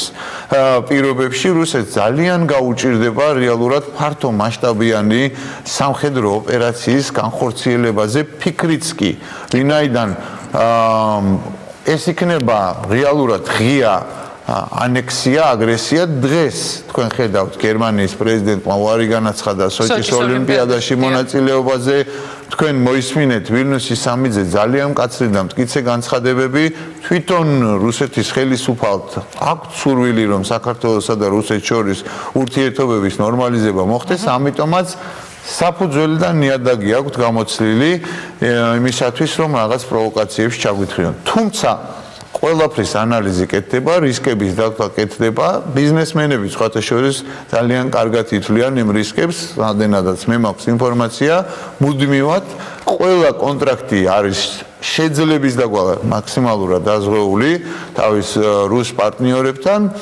რუსეთის ინტერესებშია, როგორც ჩანს, 9 მილიონი ბოთლის მაგივრად უკვე 13 მილიონი ბოთლი გაიყიდა რუსეთის ბაზარზე, ასე რომ საქართველოს ღვინო მით უმეტეს ქვევრში დამზადებული, როგორც ჩანს, სულ უფრო და უფრო მეტ პოპულარობას. კარგი, და სულ ბოლო კითხვა მინდა დაგისვათ ბარაკ ობამას წერილი ბიძინა ივანიშვილს, სადაც იგი მადლობას უხდის დაუშვათ დემოკრატიული განვითარებისთვის ყოფილ პრემიერ-მინისტრს და იმედს გამოთქვამს, რომ თანამშრომლობა გაგრძელდება უკვე ახალ პრემიერ-მინისტრთან. აქედან გამომდინარე, მინდა ასეთი რამ კითხოთ, ბიძინა ივანიშვილი ისე წავიდა პრემიერ-მინისტრის პოსტიდან, რომ იგი არ ჩასულა ვაშინგტონში, მიუხედავად იმისა, რომ ეს სურვილი დაუშვათ მეორე მხრიდან იყო ღია დაფიქსირებული. თუ გაქვთ ინფორმაცია, აპირებს თუ არა უახლოეს პერიოდში ამერიკის შეერთებულ შტატებში ვიზიტს ახალი პრემიერ-მინისტრი ბატონი ღარიბაშვილი და საერთოდ სად იგეგმება მისი სულ პირველი ვიზიტი. პირველ რიგში მინდა ამერიკის შეერთებული შტატების ბარაკ ობამას მადლობა შეუერთე საქართველოს ყოფილი პრემიერ-მინისტრის მისამართით გამოთქმულს, ვინაიდან მან მართლა ძალიან დიდი როლი ითამაშა საქართველოში პროცესების დემოკრატიულად წარმართვის კუთხეში და ქვეყანა დააბრუნა იმ ძირითად გეზზე და იმ ძირითად დინებაში, რასაც ქვია ქვეყნის დემოკრატიული განვითარება და მართლაც ღია დაფარულად პირადად ასეთ ნებისმიერი ფორმით მეც მივესალმები მართლაც და მადლობას ვუხდი მას ამისთვის. მეორე საქართველოს პრემიერ-მინისტრის იმჟამინდელს ბატონ ბიძინა ივანიშვილს ასევე ჰქონდა სურვილი ვაშინგტონში ვიზიტის, მაგრამ ძალიან ბევრი პროცესები დაემთხვა ერთმანეთს, როდესაც მოხდა არჩევნები ამერიკის შეერთებულ შტატებში, ადმინისტრაციის ჩამოყალიბებაც და ეს პროცესი რეალურად გაიწევა. ამასობაში პრემიერ-მინისტრი ივანიშვილს ქონდა გადაწყვეტილება მიღებული საპრეზიდენტო არჩევნების შემდეგ პოლიტიკური სცენიდან წასვლის შესაბამისად მან აქაც მოედანი გაუთავისუფლა ახალ პოლიტიკურ ლიდერებს, გარწმუნებთ, რომ მომავალ წელს ძალიან სერიოზული ჯერ ესეთი პირველ რიგში მინდა გითხრათ, რომ ბატონი ირაკლი ღარიბაშვილი აუცილებლად ჩავა ვაშინგტონში, ძალიან მაღალი დონის ვიზიტები იქნება ამერიკის შეერთებული შტატების მხრიდანაც და ძალიან დინამიური იქნება კომუნიკაცია და ურთიერთობა ჩვენს ყველაზე სტრატეგიულ პარტნიორთან ამერიკის შეერთებულ შტატებთან, ვინაიდან წინ გვაქვს ნატოს სამიტი მომავალ წელს, წინ გვაქვს ამერიკის შეერთებულ შტატებთან ძალიან სერიოზული გეგმები თანამშრომლობის, უსაფრთხოების დემოკრატიის განვითარებისა თუ ეკონომიკური თანამშრომლობის კუთხით, ამიტომაც ორივე ძირითადი მიმართულება ევროპული და ევროატლანტიკური ინტეგრაციის ჩემ თავს არ გულისხმობ ნამდვილად, მაგრამ მინდა დავამშვიდო ჩვენი ოპონენტების საიმედო ხელშია აუცილებლად მივა წარმატებულ დასასრულამდე და ყველა ერთად ვიზეიმებთ ასოცირების შეთანხმების ხელმოწერასაც და დემოკრატიის პროგრესის დაფიქსირებას ნატოს გადაწყვეტილებებში. დიდი მადლობა. წარმატება მინდა გისურვოთ. ძალიან დიდი მადლობა რომ მიიღეთ გადაცემაში მონაწილეობა. იმედის თვალით შევყურებ პრემიერ-მინისტრ ღარიბაშვილთან თანამშრომლობას. ჩვენ კვლავაც დავუჭერთ მხარ საქართველოს ევროატლანტიკურ მისწრაფებებს და თქვენი ქვეყნის სუვერენიტეტსა და ტერიტორიულ მთლიანობას გისურვებთ ბედნიერებას და წარმატებებს ყველა თქვენს წამოწყებაში. ნათქვამია ბარაკ ობამას წერილში. ასეთი იყო დღევანდელი დღის დიდი პოლიტიკა. ჩვენ ერთმანეთს შევხვდებით ხვალ საღამოს 8-ზე. კარგად ბრძანდებოდეთ.